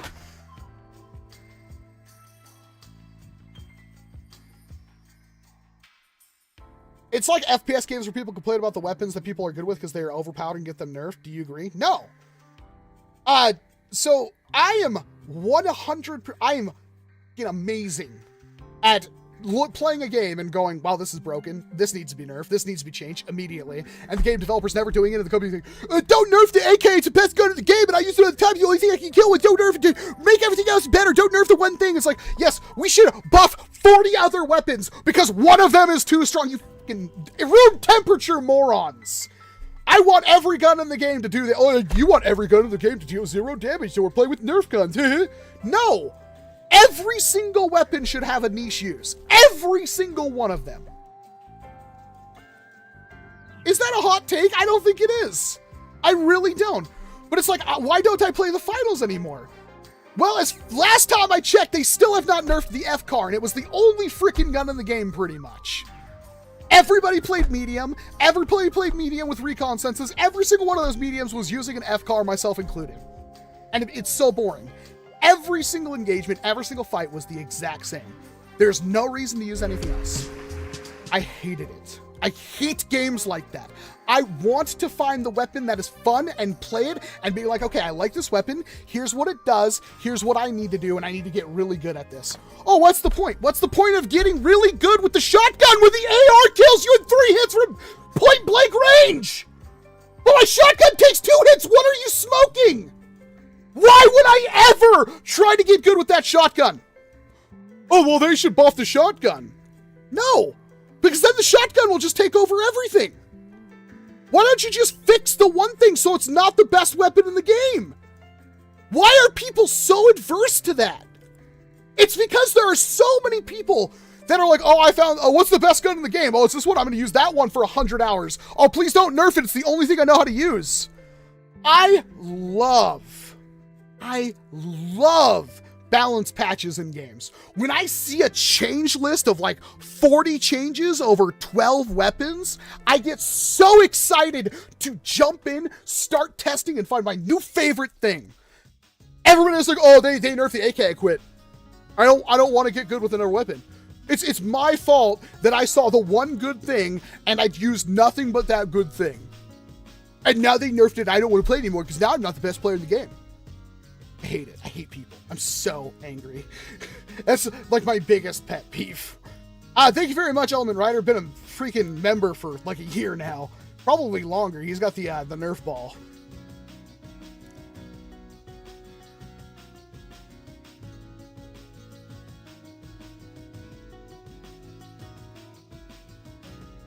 That's why it's like I don't have this problem with Nerf.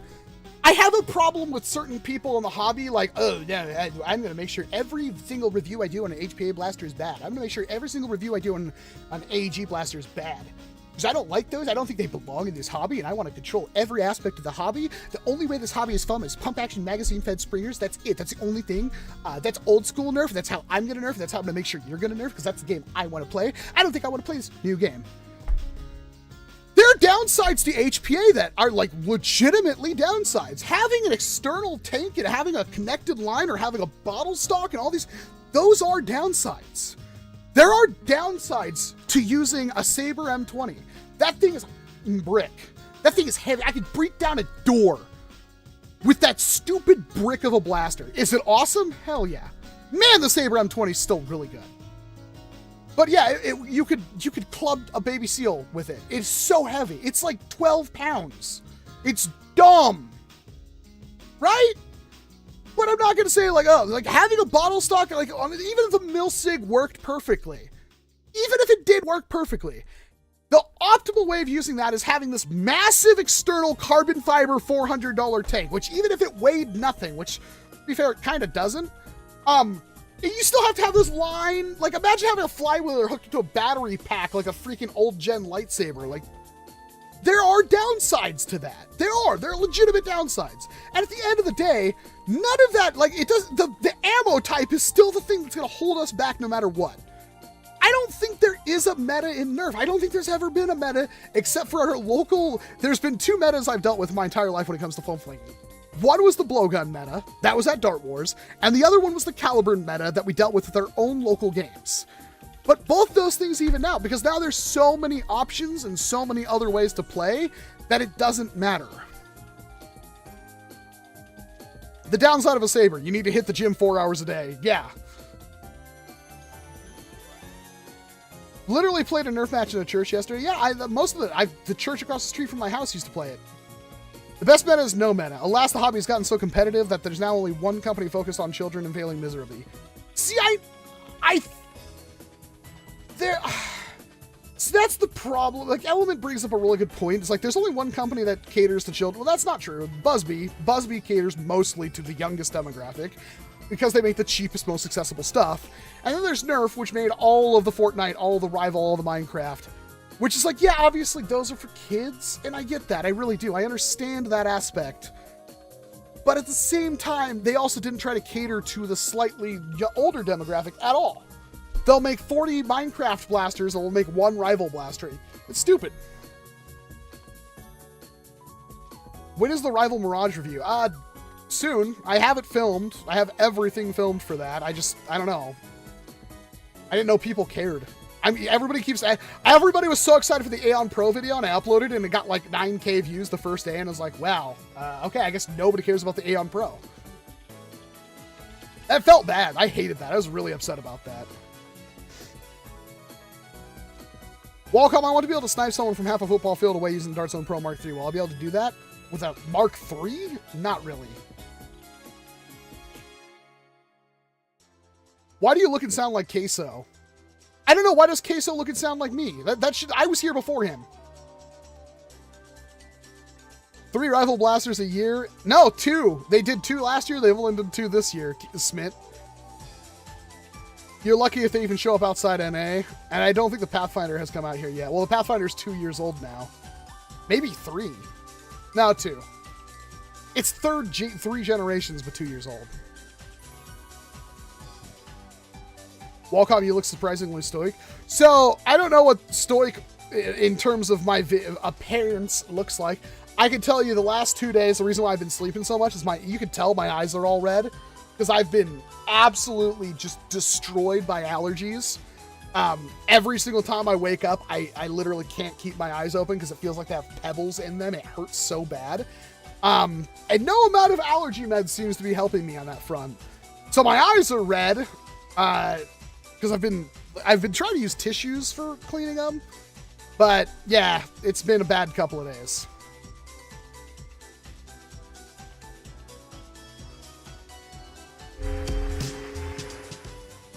Element Rider with a 20 peso super, is that what that is?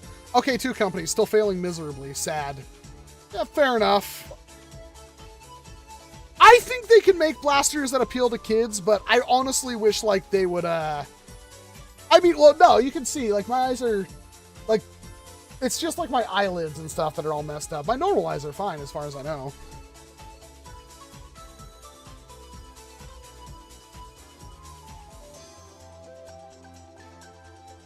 So, for the blaster I'm making is basically a Nerf AK. Oh, that's cool. See, I think shotguns are super useful, but that's only for, like, you know, within 50 meters.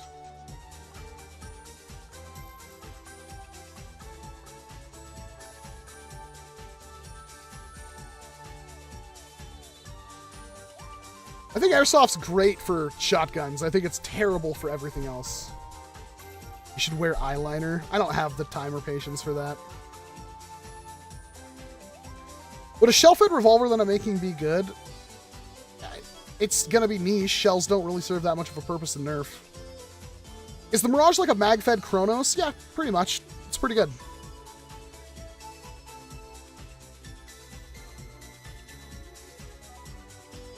Hey, Walcom, I'm working on shells for the Marshmallow Extreme Blaster. Would you be interested? Not really.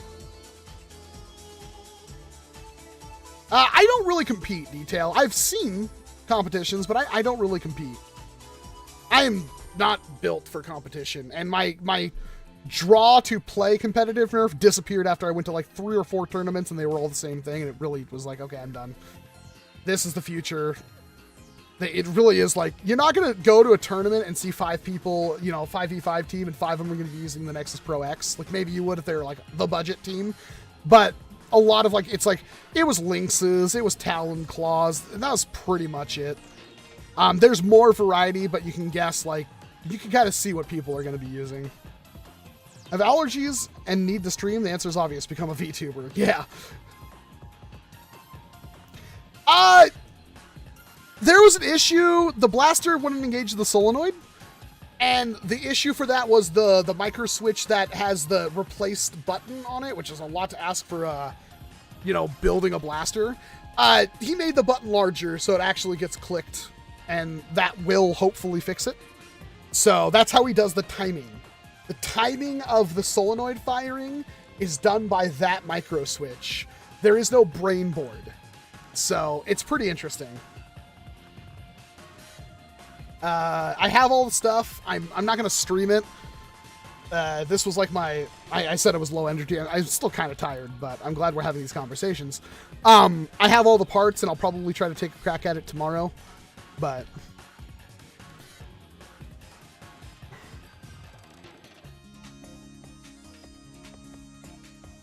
Yeah, I'm glad I'm not the only one suffering from the allergy thing. It's been really, really bad this week.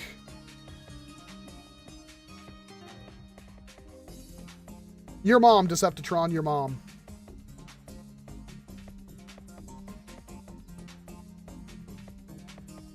Which one is more fun, competition or HVZ? It completely depends. You'd have to play both to figure it out. Some people play only Nerf for HVZ. Some people are super competitive and don't like HVZ. One of the things I've seen the most in this hobby is that the competitive players would always like not, because they like most like events you go to would be like day one would be like the Nerf meet and greet, selling, buying and stuff. The next day would be the HVZ game, which would be all day HVZ. And then the Sunday would be the competitive game. And the competitive players would skip out on the HVZ because they don't want to run around and get tired before the competitive game the next day.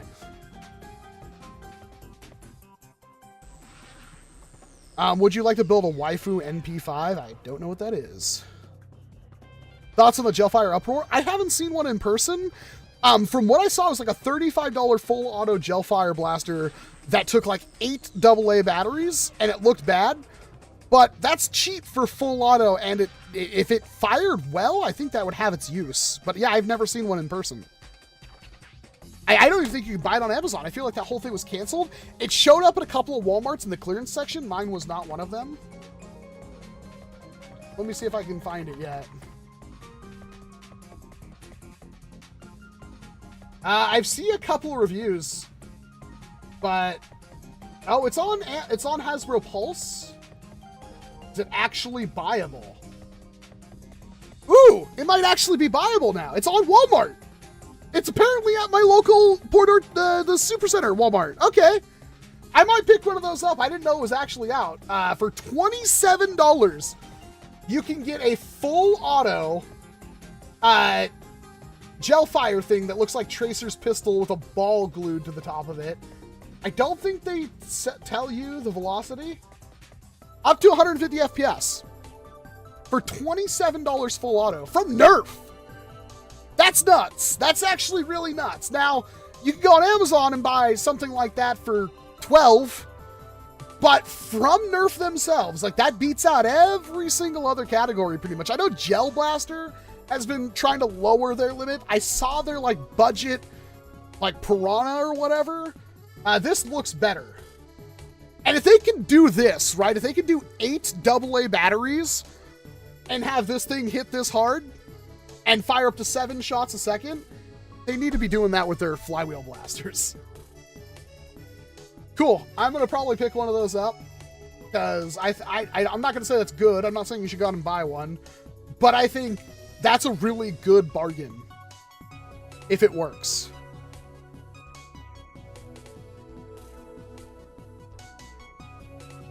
It confuses me why people will play Gel Blasters but don't like Airsoft. That's my biggest problem with Gel Blasters. Like, it's all the same stuff. I like that Gel Blaster is becoming more like Airsoft in a sense that like I'm seeing more variety of things. The Nerf Gelfire Raid is legitimately fun. But that's like the only fun blaster. And of course the Uproar completely destroys the thing I really liked about Gelfire, which like every single blaster had its own niche use. With the Gelfire, that's out the window. So it's just a side grade to the Mythic, most likely.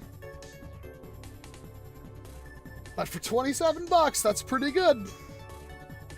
Cool, good to know. I thought it was like canceled at that point. Do you feel like 3D printing has changed the community for better or worse? For better, for absolutely. It's made things that you can't hand make. It's made things more repeatable if you craft it. Like 3D printing is the best thing that's ever happened to this hobby, bar none.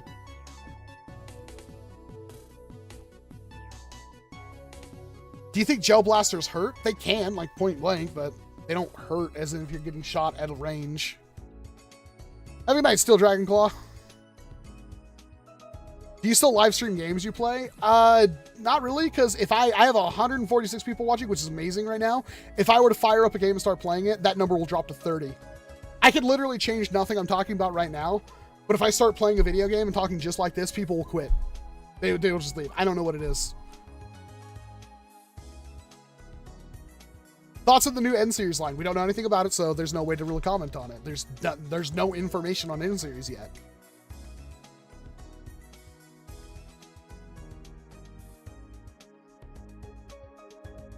Have you tried the X-Shot Gel Fire Clutch? I have. I do have them. They're not, especially for like a $10 to $15 gel blaster, it was kind of really good, especially with the slam fire. But I don't know. I feel like Springer gel blasters don't work unless it's a shotgun. Kind of miss playing that one mech shooter with you though. Oh, is that the Super Mecha Champions? I haven't played that in a long time. I was just flipping. I really like just flipping alone because nobody wants to play with me, but I'll say guns like good accuracy. Question, how environmentally friendly are gel balls? I have no idea. I really don't know. People say they're absolutely awful. Other people say they're no big deal. I don't know. I really don't know. That's why I don't comment on it. I'm willing to bet they're not good for the environment, but I also heard they break down, but then do they actually break down and go? I have no idea. I know I've fired thousands of rounds outside, and they don't ever seem like, I've seen them come back a couple of weeks later, but then like a season later, they're all gone.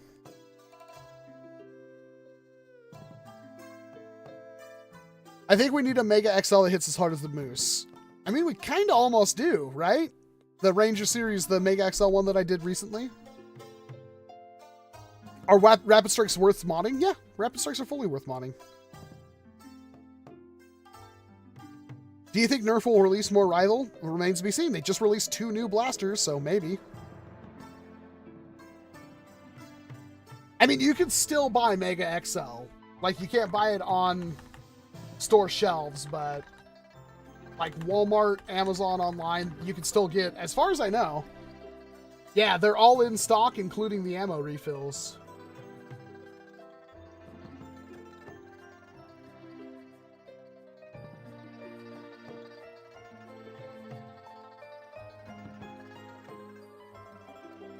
Yeah. Even the darts are still $5.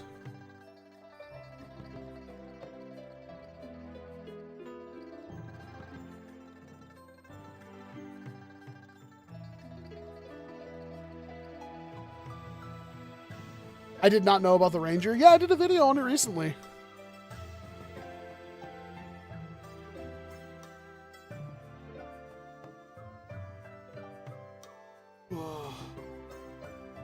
Do they break down into nice chemicals or nasty ones? I honestly don't know. As far as I know, the individual BBs are really hard to break down, but once they hit and shatter into little tiny pieces, they pretty much just grind themselves down into nothing. I honestly, I don't know what their environmental impact is. I would assume not good, but I also don't think that, you know, giant lifted trucks rolling coal every single time they pull out of the McDonald's parking lot is good, but they do it all the time, everywhere, so what can I do about it? Which one is worse? I don't know. I think Nexus Pro X with 130 FPS spring will be the best Pinky Prime blaster ever. Yeah, probably. Pinky Prime is fun. Wow, congratulations, Vulcan. Eating good tonight. What's your favorite Nerf you've ever played with? It's still probably the Awaken. I still fire that thing daily. It's my favorite blaster. Most of gel ball is just water and starch. I don't know if it's starch. It's a polymer, but it's like 99% water.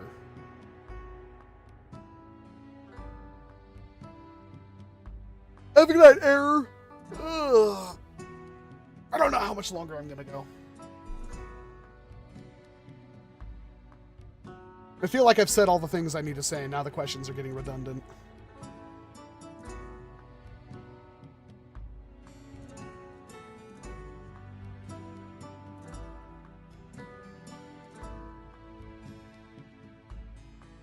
Yeah, now the questions in chat are just looping around the things I just talked about 5 minutes ago.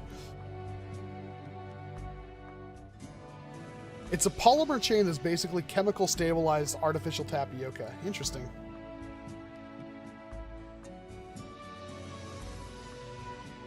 Like I said, I don't quite know how they work, how bad they are for the environment. Again, I assume not good.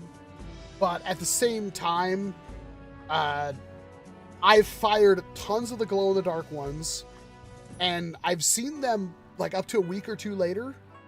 But after that, I haven't seen any sign of them. Einhander with a $10 super chat, and thank you very much for me being the one to break your super chat cherry. Pop your super chat cherry. There we go. Gotta head out. Thanks for the stream. Catch you on the next one. Have a good one. Have a good one to you as well, Einhander. Thank you. Talos, I don't think those are gel balls. I think those are like the Orbeez, which are substantially bigger.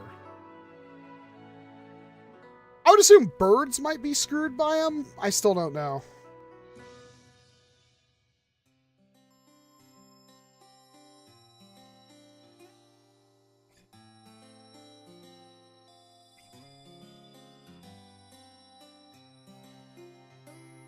I missed the first hour, but I'm curious if you'll be looking at the new springs for the Aeon and Nexus. Maybe. I don't really have the money right now. I know they're only like $12, but I just paid rent and I get paid once a month. So, I do want them.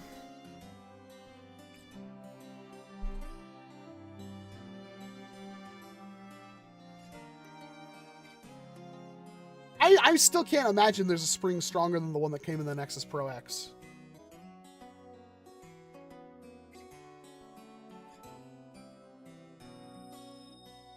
So, what's weird is I just refreshed the page.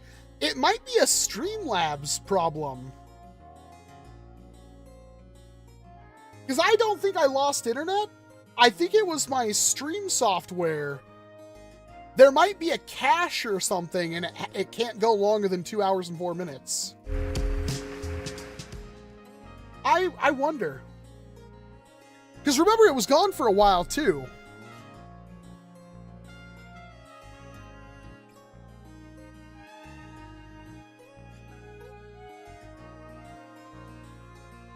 Stream disconnecting through Streamlabs every 2 hours, 3 minutes, and 58 seconds.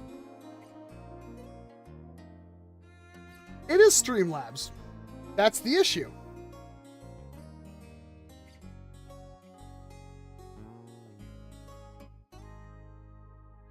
Or somebody says it might be in this replay, they say it might be your ISP, but I have a completely different ISP and it's still doing that. I mean, it could be my router. I'm not sure. The fact that somebody else has the same issue. Stream cuts out every 2 hours, 4 minutes.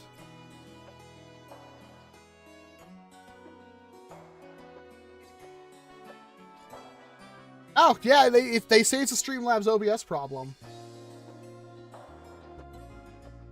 Interesting. OBS disconnects over 2 hours and 4 minutes.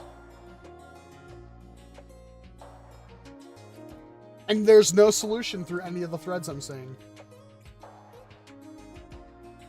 Super interesting.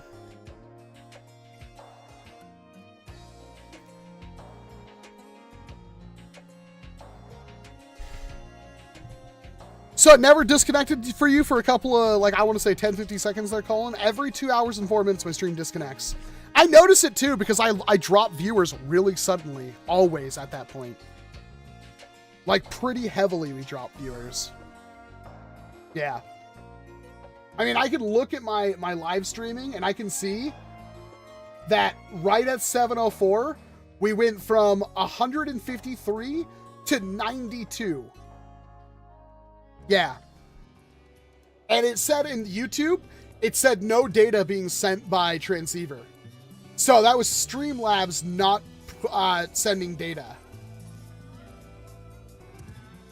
Interesting. Remember, this problem went away for a little bit. I haven't changed any settings, but I wonder what's going on.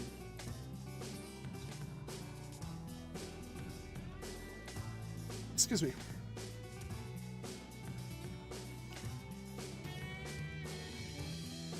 I haven't been here the entire time, but I didn't lose anything. It's weird. Well, I mean, I can confirm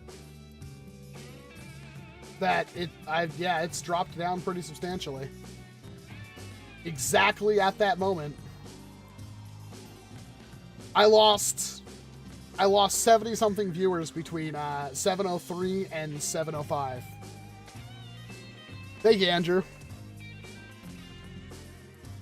It's most likely session expiring from the Streamlabs having to re-verify your session token to avoid session hijacking.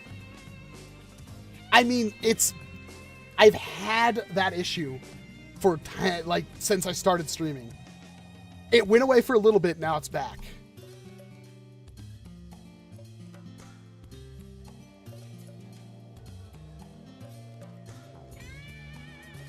Hopefully sometime this week, Stefan.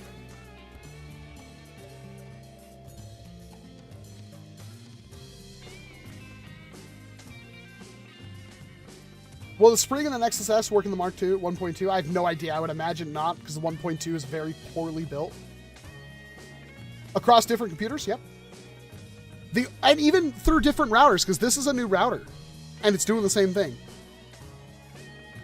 We thought it was a router issue, but yeah, this router that I have right now is different than the one I used to have back in the other place.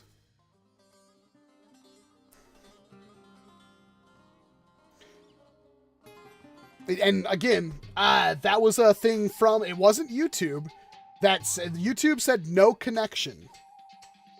So that tells me that it couldn't receive from my streaming thing. So it wasn't the internet going down. It was Streamlabs.